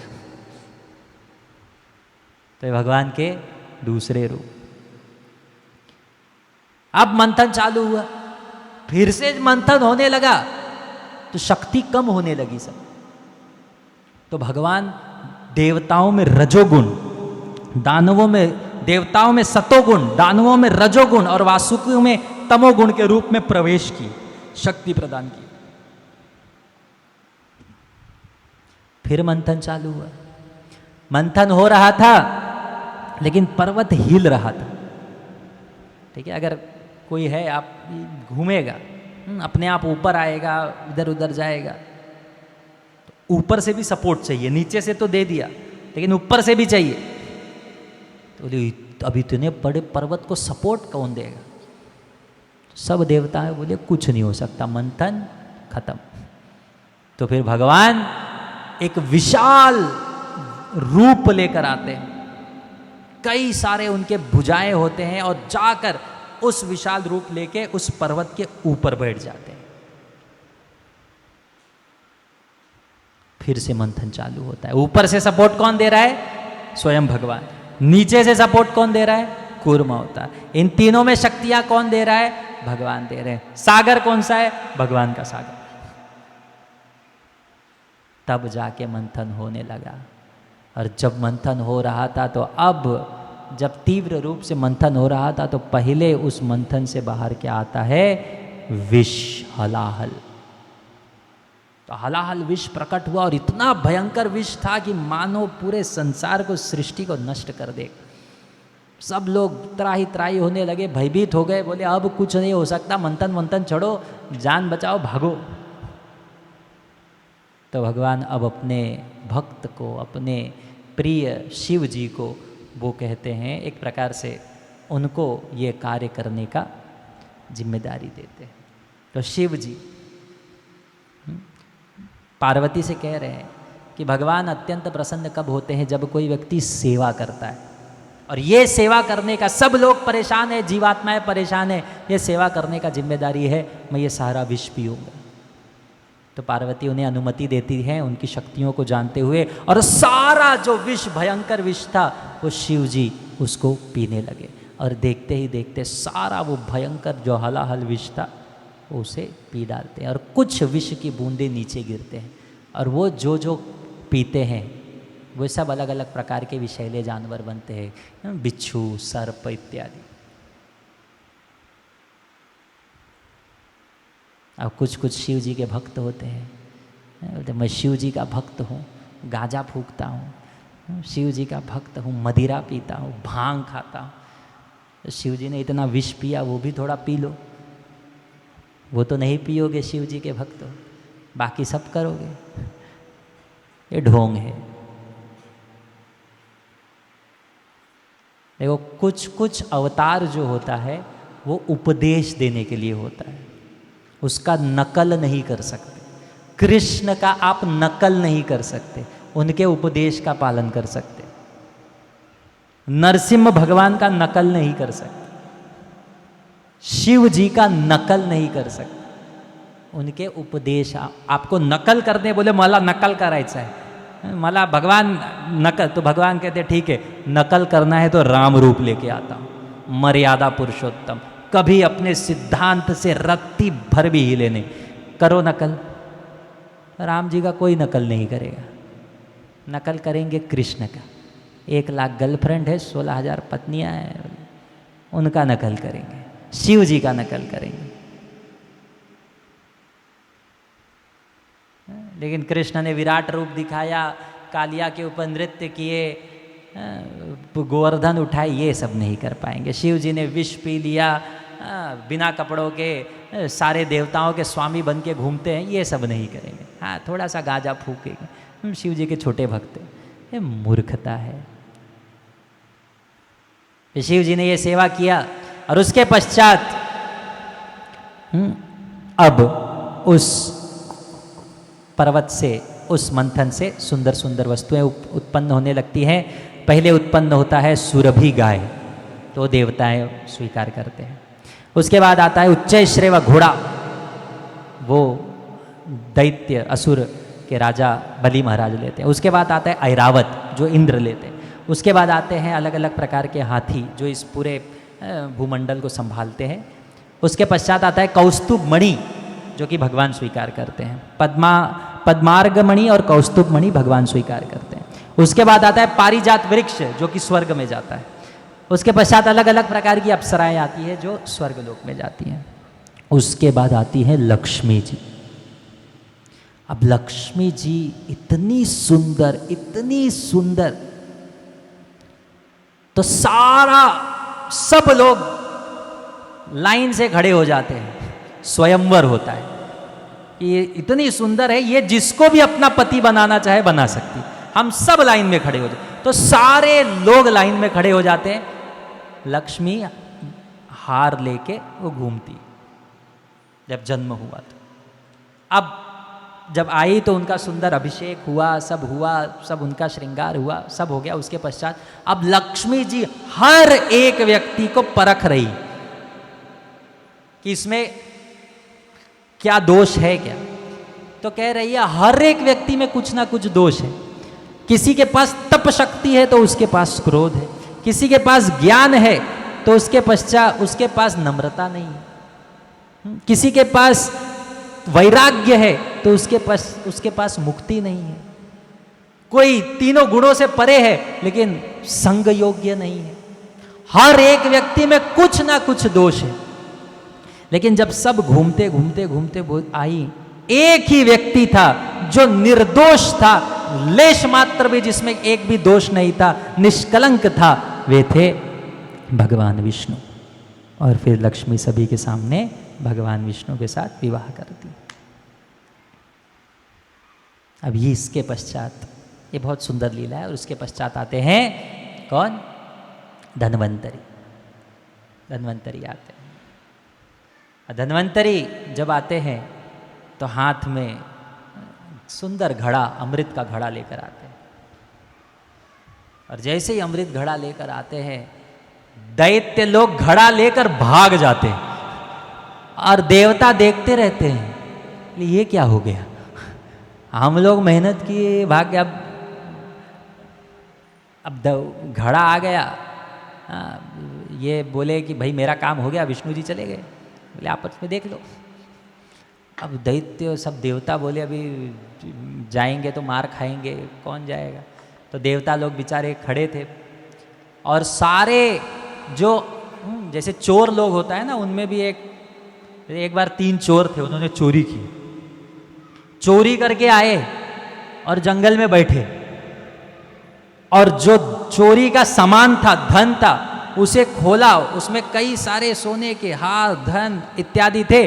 तो जब उसको पोटली खोला, सब बहुत आश्चर्यचकित हो गए, बोले आज बड़ा हाथ लगा है। लेकिन एक चोर बोलता है रुको रुको, ईमानदारी से बंटवारा होना चाहिए, सबको बराबर बराबर मिलना चाहिए, बेईमानी नहीं। चोरी का माल है, लेकिन बंटवारा कैसे होनी चाहिए? ईमानदारी से, बेईमानी नहीं। तो फिर बोले सबको भूख लगा है, पहले कुछ खा लेते हैं तब बंटवारा करते हैं। तो उसमें एक चोर बोला ठीक है, मैं यहाँ से थोड़ा सा कुछ खाने के लिए लेके आता हूँ। एक चोर चला गया, तो 2 चोर जो बैठे थे धन देख के बोले 3 के बदले अगर 2 में बंटवारा हो गया तब कैसा रहेगा? इतना बड़ा हाथ वापस थोड़ी मिलेगा। 3 के बदले कितने में बंटवारा होना चाहिए? 2 में। तो ये जब आएगा तब इसको हम पकड़ेंगे, इसका गला दबा के इसको मार डालेंगे, और बंटवारा कितने में करेंगे? 2 में। ये होता है भौतिक भोग। इसलिए भोगी व्यक्ति किसी का नहीं होता। जिसके हृदय में काम वासना है ना, भोग इच्छा जिसकी तीव्र है ना, वो किसी को भी धोखा दे सकता है। इसलिए व्यक्ति कितना सिद्धांत पे है, अपने शब्दों पे चलता है, वो इसी बात पर पता चल सकता है वो भोगी कितना है। अगर कोई बहुत भोगी है ना, वो किसी का नहीं हो सकता। तो ये दो व्यक्ति सोचे जब आएगा तब इसको दबा के मारेंगे। और वो चोर जो गया था वो उससे भी बड़ा खिलाड़ी, वो बोला ये 2 लोग को दे के क्या मिलेगा, सारा मैं अकेले ही लेके जाता हूँ, इतना बड़ा हाथ वापस नहीं लगेगा। तो वो बिरयानी ला रहा था, उसमें जहर मिला दिया। बोले ये दोनों खाएंगे, मर जाएंगे, पूरा धन मैं लेके जाऊंगा। तो ये चोर आया, ये दोनों लोग थे, इसको पकड़े, आते ही इसको गला दबा के मार दिया। फिर सोचे आगे हम बैठ के खाते हैं, फिर बिरयानी लेकर खाए। बोले खाने के बाद बंटवारा करते, खाए, दोनों मर गए। ये होता है संसार। किसके हाथ में अंत में जाएगा? कुछ नहीं, किसी के हाथ नहीं लगने वाला। लेकिन भगवान की इच्छा। तो यहां पर सारे दानव वो अमृत का घड़ा लेकर जो शक्तिशाली थे वो झगड़ा कर रहे थे, अहम पूर्वम, मैं लूंगा, मैं लूंगा, मैं लूंगा।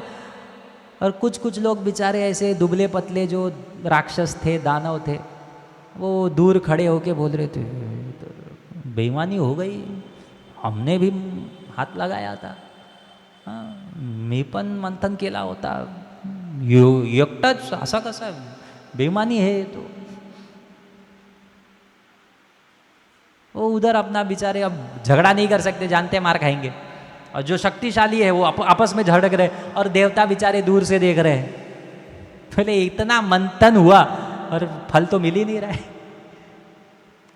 तब अभी तक मंथन किसके कारण हुआ? मंदार उठाया किसे? भगवान। कूर्म कौन बने? भगवान। ऊपर कौन बैठे? भगवान। तीनों को शक्ति किसने दिया? भगवान ने। विष किसने पिया? भगवान ने। अब अमृत आ गया, वो भी बांट नहीं पा रहे, मिल गया बांट नहीं पा रहे। तो भगवान एक अत्यंत सुंदर रूप लेके आते हैं, मोहिनी।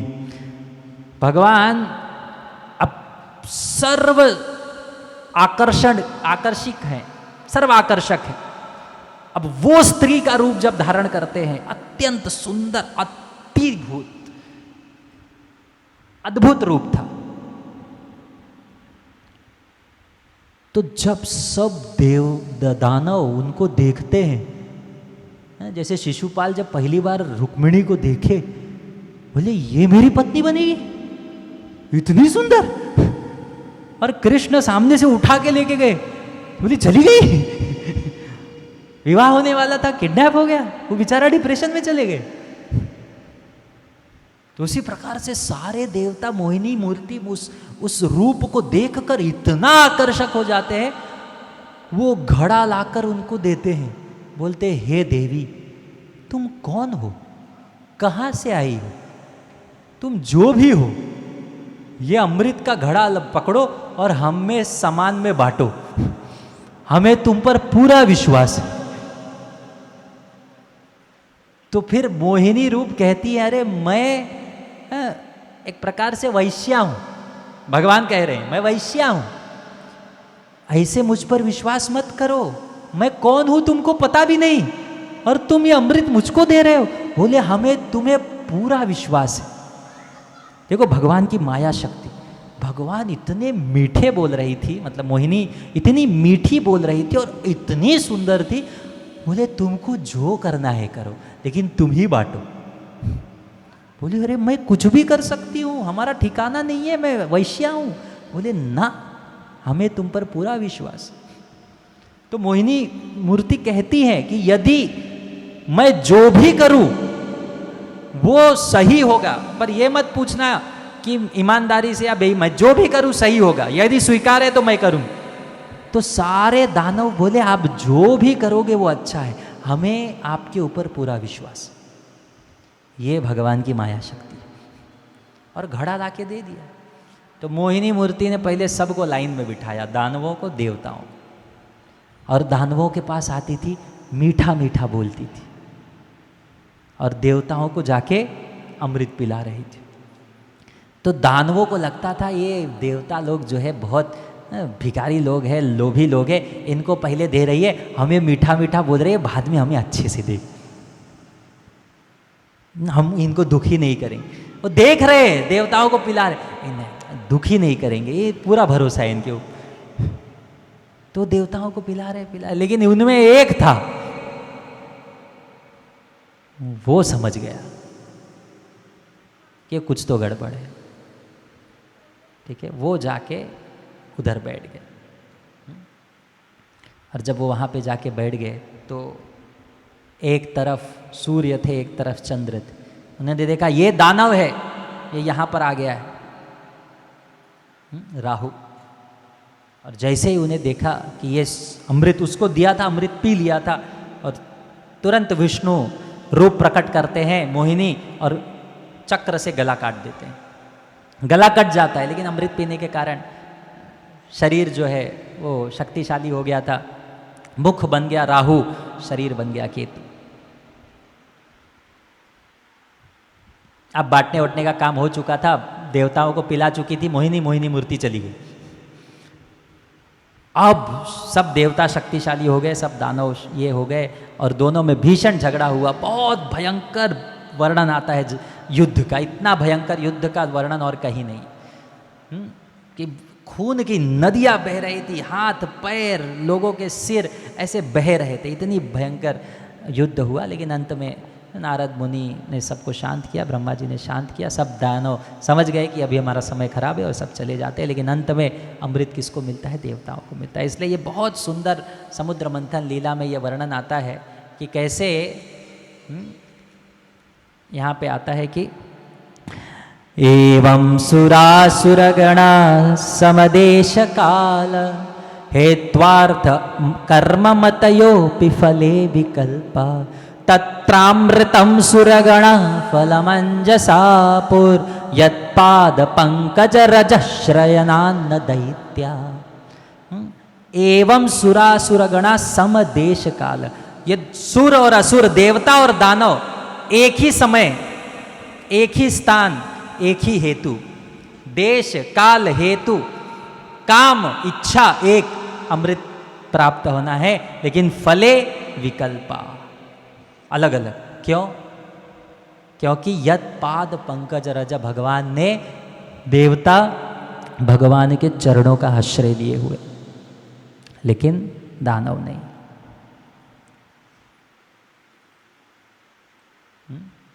इसीलिए हमें एक चीज समझना है कि ये संसार में जो भी वो भगवान की इच्छा से होता है। अकामो सर्व कामोवाद मोक्ष काम उदारधि तीव्रेन भक्ति योगेन यजेत पुरुष कर्म। चाहे आपके हृदय में कोई इच्छा न हो या सर्व इच्छा हो, हमें भगवान का चरणों का आश्रय लेना चाहिए, नाम जप का आश्रय लेना चाहिए। इससे श्रेष्ठ संसार में और कुछ नहीं है। प्रतिदिन केवल भगवान का हरि नाम का आश्रय। जब ये जीवन समाप्त होगा, सब कुछ छूटेगा। कितना हरि नाम लिए हो, बस वही साथ जाएगा। और ये मत सोचो कि मेरे पास बहुत समय है ना। जीवन के 40 साल 50 साल निकल गए, पता चला आगे का क्या पता चलने वाला है ना। चले गए ना 50 साल 40 साल, कुछ लोगों के 30 साल, जो भी है, पता चला आगे भी खत्म हो जाएगा। भगवान का नाम का आश्रय लो। तो ये 8वां स्कंद, 9वें स्कंद में एक छोटी सी लीला हम चर्चा करेंगे। तो इसी प्रकार से 8वें स्कंद में आगे, अब यहाँ पर 8वें, इसी मोहिनी शिव जी, इस भागवत में और एक सुंदर लीला आता है। इसी 8वें स्कंद में शिव जी की इच्छा होती है कि मुझे वो मोहिनी रूप देखना है, वो मोहिनी रूप का दर्शन मुझे भी देखना है। भगवान बोले पक्का? बोले हाँ। और भगवान मोहिनी रूप वापस दिखाते हैं। शिव जी पार्वती के साथ खड़े हैं, लेकिन भगवान के मोहिनी रूप के प्रति आकर्षित हो जाते हैं और मोहिनी मूर्ति पूरे संसार में भागती रहती है और शिव जी उनके पीछे पीछे भाग रहे हैं, आकर्षक हो।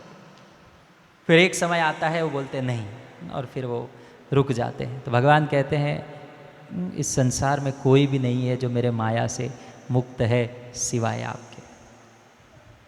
बहुत सुंदर वर्णन आता है शिव जी का। और आगे सत्यव्रत मुनि को कैसे मत्स्य देव रक्षण प्रदान करते हैं, और मत्स्य अवतार का वर्णन आता है 8वें स्कंद में। उसके पश्चात 9वें स्कंद में कुछ लीलाओं का वर्णन है। 9वें स्कंद का एक प्रमुख लीला हम जो चर्चा करेंगे वो है अम्बरीश महाराज का। वो लीला हम आज का लास्ट रहेगा। अम्बरीश महाराज। अच्छा, 8वें स्कंद में और एक लीला है, हम उसको संक्षिप्त में ही चर्चा कर पाएंगे। जैसे बलि महाराज का एक लीला है कि वामन देव, भगवान के एक अवतार में, 2 मिनट में 3 मिनट में बताता हूँ, अधिक इसमें नहीं जाएंगे। भगवान जब दैत्य सब कुछ छीन लिए थे, तो अदिति माता कश्यप को बोलती है, अरे आप कृपा करो, हमारे पुत्र बेचारे भटके भटके घूम रहे हैं, इनको स्थान प्रदान करो। तो भगवान वामन का रूप लेते हैं, बटुक ब्राह्मण का रूप लेते हैं और जाते हैं बलि महाराज के प्रांगण में। बलि महाराज कितने श्रेष्ठ भक्त हैं ये संसार को दिखाने के लिए, है असुर लेकिन कितने श्रेष्ठ भक्त है ये दिखाने के लिए बटुक ब्राह्मण के रूप में जाते हैं। और जब वहां पे जाते हैं तो बलि महाराज इतने सुंदर आकर्षक रूप है। बलि महाराज कहते हैं, बालक ब्राह्मण क्या चाहिए तुम्हें, कुछ मांगो, दान दे। संसार के पूरे ब्रह्मांड के राजा है, बोले मैं तुम्हें कुछ दान देना चाहता हूँ। वो ब्राह्मण कहते हैं मुझे 3 पग जमीन चाहिए। तो बोले अरे मैं राजा हूँ, कोई करोड़पति तुम्हें बोले कुछ मांगो, बोले मुझे 1 रुपया मिलेगा। अरे मैं राजा हूँ, 3 पग जमीन, अरे एक लोक ले लो, एक राज्य ले लो, गांव ले लो, कुछ मांगो ऐसा, ये 3 पग जमीन में क्या है। तो वामन देव बहुत सुंदर रूप से कहते हैं, कि देखो मैं लोभी नहीं हूं, मैं 3 पग में संतुष्ट हो जाऊं।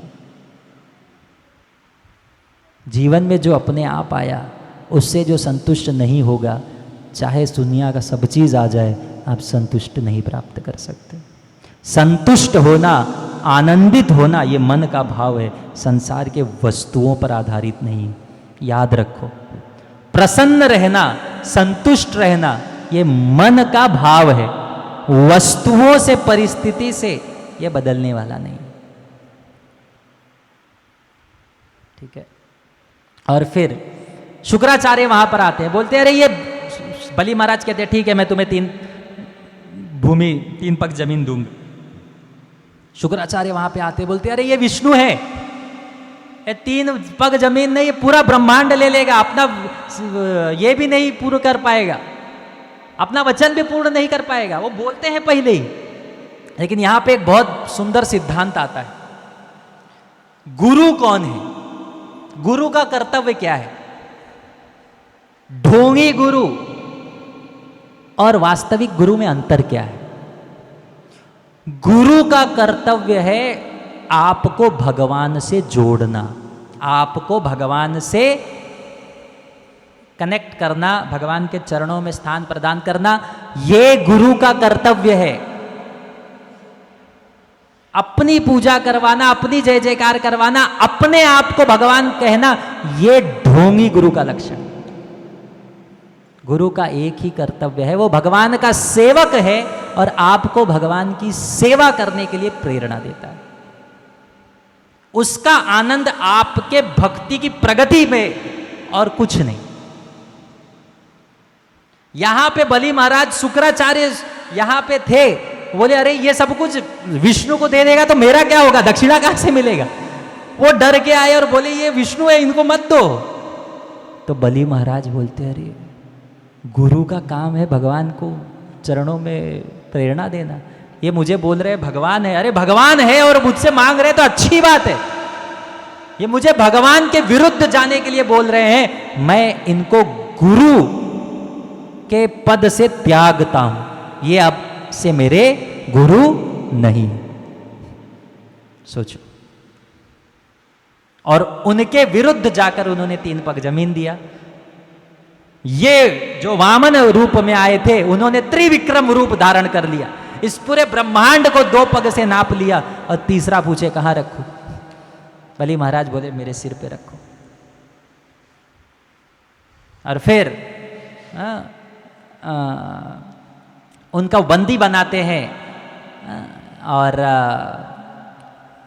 सोचो, पूरे विश्व के राजा थे कुछ क्षण पहले, और अचानक क्या हो गए? वो बंदी बन गए। वरुण पाश से उनको बांध दिया जाता है। सब देवता आके बोलते भगवान आप तो दयालु है, कृपालु है, पत्रम पुष्पम फलम तोलम, आपको कोई पानी पत्ता देता है आप खुश हो जाते हो, इसने तो पूरा ब्रह्मांड दे दिया, फिर भी आपने बांध के खड़े हो। ब्रह्मा जी आते हैं, देवता आते हैं, सब प्रार्थना कर रहे हैं, भगवान नहीं हिलते। बलि महाराज कहते हैं भगवान जैसा आप रखना चाहते हो, जो आपकी इच्छा है, ठीक। तो भगवान दिखाना चाहते थे कि इतनी बड़ी विपदा आने के पश्चात भी ये अपनी भक्ति से चूका नहीं। हमें संसार में थोड़ा हमारे साथ कुछ हो जाता है, किसी ने थोड़ा हमें कुछ बोल दिया, थोड़ा भक्ति में हमें कुछ परेशानी आ जाती है, हम किसी वैष्णव की निंदा करने लगते हैं, किसी के ऊपर लांछन लगाने लगते हैं, भगवान को अपशब्द बोलने लगते हैं, मेरे साथ ऐसा क्यों हुआ, मैं ही मिला था क्या। लेकिन बलि महाराज का सब कुछ चले गया, लेकिन उन्होंने विश्वास भगवान के ऊपर से रत्ती भर भी कम नहीं होने दिया। भगवान बताते हैं देखो इसे भक्त कहते हैं। और फिर भगवान तो भगवान है, भगवान कहते हैं बलि महाराज चिंता मत करो, तुम्हें मैं अलग लोक प्रदान करता हूं। अब देवताओं की ओर से आए थे, उनको भी तो कुछ देना है ना, अब यहां से अलग जाना पड़ेगा। आए थे देवताओं की ओर से, लेकिन बलि महाराज उनके भक्त थे, तो ऐसे कैसे बोल सकते हैं कि तुम हटो और देवताओं को स्थान प्रदान करते हैं। बलि महाराज को कहते हैं मैं तुम्हें अलग लोक प्रदान करता हूं, सुतल लोक, और उस सुतल लोक पे मैं खुद वॉचमैन डोर दरवाजे पे खड़ा रहूंगा तुम्हारा रक्षण करने के लिए। सोचो कृपा भगवान का। और उसके पश्चात ये मनवंतर जब समाप्त होगा कि तुमने इंद्र का जगह से मैंने तुमको हटा दिया ना, नहीं, अगले मनवंतर में तुम इंद्र बनो। और ये कृपा दे के भगवान जाते। तो ये है भगवान का आश्रय, भगवान की कृपा। भौतिक समृद्धि भी भगवान के विरुद्ध जाके प्राप्त नहीं होगा, याद रखो। कुछ समय तक प्राप्त होगा, लेकिन अंत में छीन लिया जाएगा। रावण इतने तपस्या किया, इतना युद्ध किया, इतना सब जगह से चुरा चुरा के सोने की लंका बनाया, लेकिन लंका का राजा बना कौन? विभीषण। क्या करके? नाम जप करके। इसका अर्थ ये नहीं कि व्यक्ति को अपना कर्तव्य नहीं करना चाहिए, लेकिन भगवान के विरुद्ध जाकर भौतिक समृद्धि भी प्राप्त नहीं हो। तो 8वां स्कंद, 9वें स्कंद में एक बहुत सुंदर लीला आता है, उसको हम चर्चा करेंगे। भगवान के एक भक्त है अम्बरीश महाराज। अम्बरीश महाराज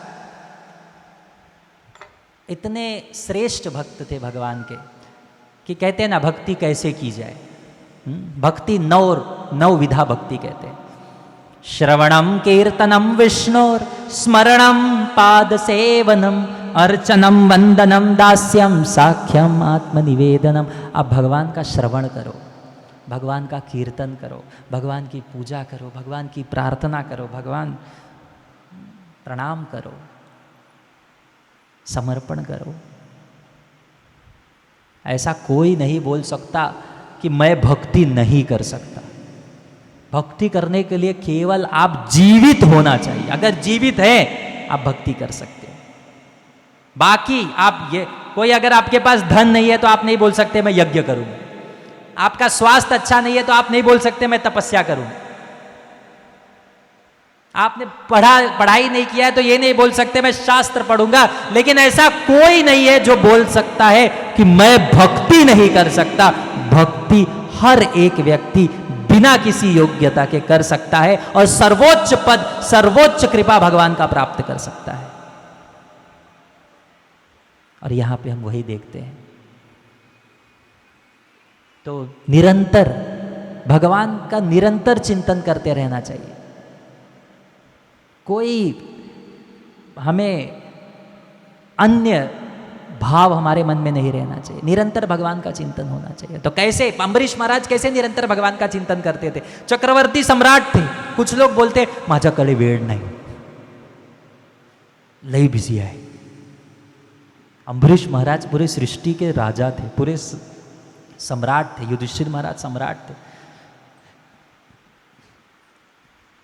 समय नहीं, ये केवल हमारा मन हमको धोखा देता है वास्तव में, कि हम जो हमें सब कुछ बोल रहा है उसको 2 शब्द धन्यवाद नाम जप करने के लिए हमारे पास समय नहीं। ये केवल हमारा मन का अहंकार है, बहाना है।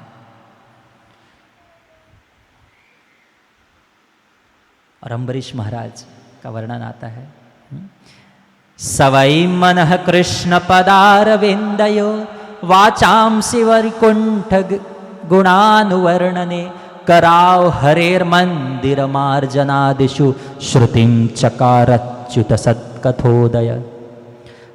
सवै मनः, मन से क्या कर रहे हैं? कृष्ण पदारविंदयो, कृष्ण का चिंतन कर रहे हैं। वाचांसी, वचन से क्या कर रहे हैं? कृष्ण का स्तुति कर रहे हैं। कराव हरेर मंदिर मार्ग, हाथों से क्या कर रहे हैं? मंदिर में झाड़ू लगा रहे हैं। और पैरों से क्या कर रहे हैं? अलग अलग भगवत धाम जा रहे हैं। चिंतन, शब्द, वचन, शरीर से हमें भगवान की सेवा करनी चाहिए। और वो इतने भगवान के भक्त थे, शुद्ध भक्त थे, कि भगवान उनसे इतने प्रेम करते थे कि अपना सुदर्शन गिफ्ट दे के रखा था कि आपका ये सुदर्शन चक्र है मेरा, आपका रहेगा, सदैव आपका रक्षण करेगा। इतना भगवान उनसे प्रेम करते थे। भक्त इसलिए भक्ति नहीं करता कि उन्हें कुछ चाहिए, लेकिन भगवान इतना प्रेम करते कि उन्हें प्रदान करते। तो एक बार अम्बरीश महाराज 1 साल तक उन्होंने एकादशी का व्रत रखा था और उस व्रत को तोड़ने का समय आ गया। और जब उस व्रत को तोड़ने का समय आया तब वहां पर दुर्वासा मुनि पहुंच गए।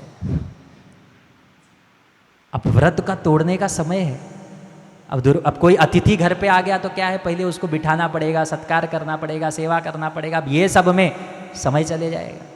तो आए और तुरंत गए संध्या करने के लिए और फिर भोजन के लिए बैठने वाले थे, साथ में भोजन करने वाले थे। अब वो गए, दुर्वासा मुनि, आने में विलंब हो गया, आ ही नहीं रहे। तो अम्बरीश महाराज बोले अरे कैसे, अब क्या किया जाए। तो वहाँ पर जितने भी साधु थे, ब्राह्मण थे, उनसे अनुमति प्राप्त करते, सुझाव लेकर उन्होंने कहा थोड़ा सा पानी पी लेता हूँ ताकि मेरा व्रत समय पर टूट जाए, जिसके कल्याण हेतु, संसार के कल्याण के हेतु, प्रजा के कल्याण के हेतु रखा है, व्रत संपूर्ण हो जाए। और पानी पीना व्रत तोड़ना भी है और नहीं भी तोड़ना है। अब कुछ गलत किया उन्होंने, थोड़ा सा पानी पी लिया। दुर्वासा मुनि वापस आए। अब दुर्वासा मुनि सन्यासी हैं, तपस्वी हैं, श्रेष्ठ हैं, वैरागी हैं, लेकिन जैसे दक्ष का हाल हुआ था ना, दक्ष क्यों क्रोधित हो गए थे, किसको याद है? शिव जी खड़े नहीं। दुर्वासा मुनि वापस आए और बोले तुमने मेरा अपमान किया है। अतिथि घर पर आए और अतिथि के पूर्व आपने जल ग्रहण किया, यह मेरा अपमान है, तुम्हें इस अपमान का घोर दंड मिलेगा। सोचो, केवल थोड़ा सा पानी पिया उन्होंने, लेकिन दुर्वासा मुनि सहन नहीं कर पा रहे हैं। ये सहन नहीं कर पा रहे हैं कि इन्होंने मेरा अपमान कैसे किया, थोड़ा सा पानी पी लिया। लेकिन यही होता है भौतिक चेतना। थोड़ा से अभी किसी ने आपको, अगर आप भौतिक स्तर पे हो, थोड़ा सा भी आप उच्च पद पे जाओ, आप अपना अपमान स्वीकार नहीं कर पाओगे। और दुर्वासा मुनि केवल थोड़ा सा पानी पिया था। अम्बरीश संसार के राजा है, सम्राट है, उन्होंने तुरंत अपने बाल तोड़े और जमीन पर पटका और एक भयंकर राक्षस उत्पन्न हुआ और तत्क्षण अम्बरीश महाराज को मारने का आदेश प्रदान कर दिया। सोचो, क्यों? पानी पी लिया।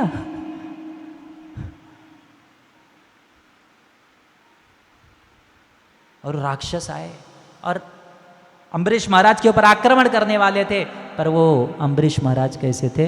हाथ जोड़कर चुपचाप खड़े थे, बिना किसी चिंता के, बिना किसी अन्य भाव के। वो जानते थे भगवान की इच्छा मारना है, जीवित रखना है, भगवान की इच्छा, कोई इच्छा नहीं, कोई अभिलाषा नहीं।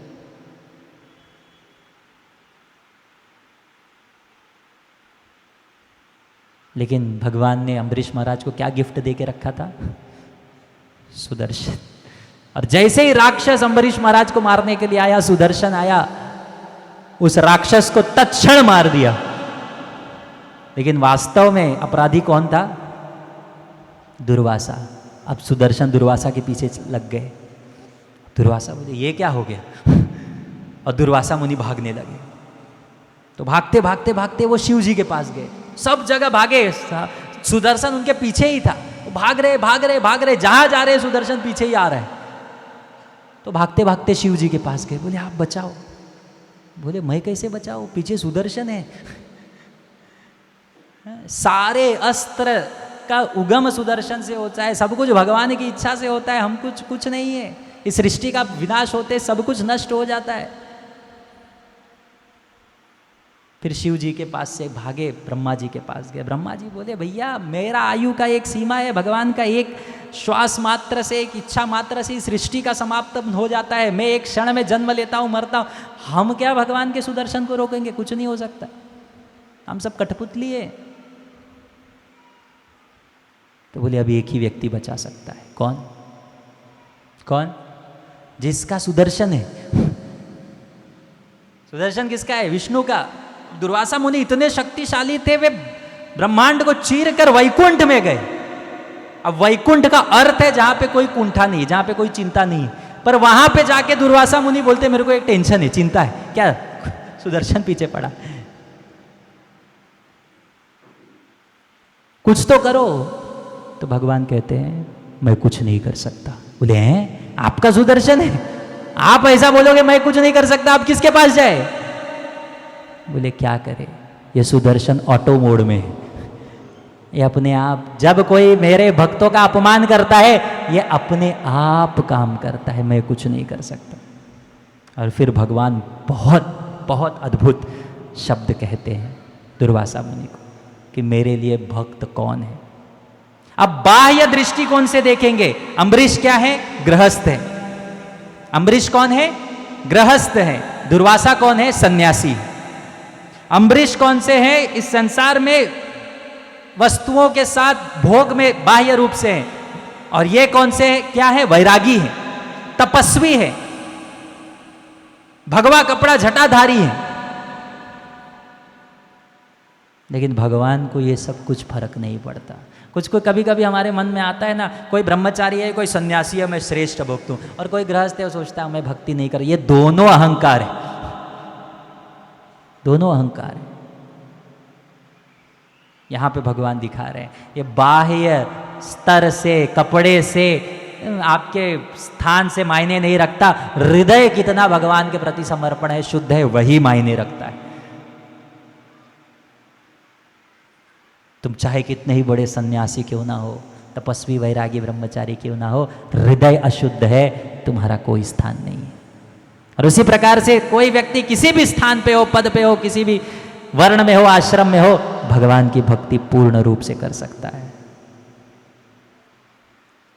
और फिर भगवान कहते हैं बहुत सुंदर रूप से, सब मेरे पीछे बोलिए, भगवान के शब्द हैं। श्री भगवान उवाच अहम भक्त पराधीनो हि स्वतंत्र इव द्विज साधु वीरग्रस्त हृदयो भक्तैर्भक्त जनप्रिय। कहते हैं मैं स्वतंत्र नहीं हूं, अहम भक्त पराधीन हूं, मैं अपने भक्त के प्रेम के अधीन हूं। ही अस्वतंत्र, मैं अस्वतंत्र हूं। साधु भीर ग्रस्त हृदयो भक्तैर भक्त, मैं अपने भक्त के भक्त को भी उतना ही प्रेम करता हूं, उनके हृदय में वास करता हूं। और फिर भगवान कहते हैं बहुत सुंदर रूप से आगे, फिर कहते हैं कि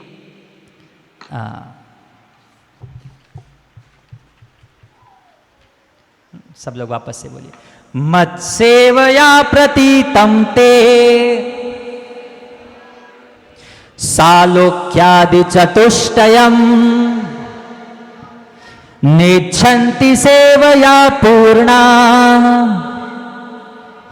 कुतोन्यत काल विप्लुता।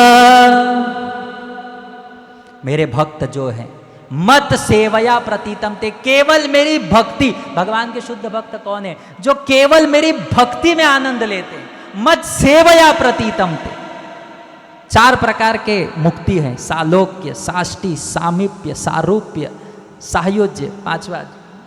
ये सब प्रकार के जो मुक्ति है, इसको ये छोड़ देते हैं।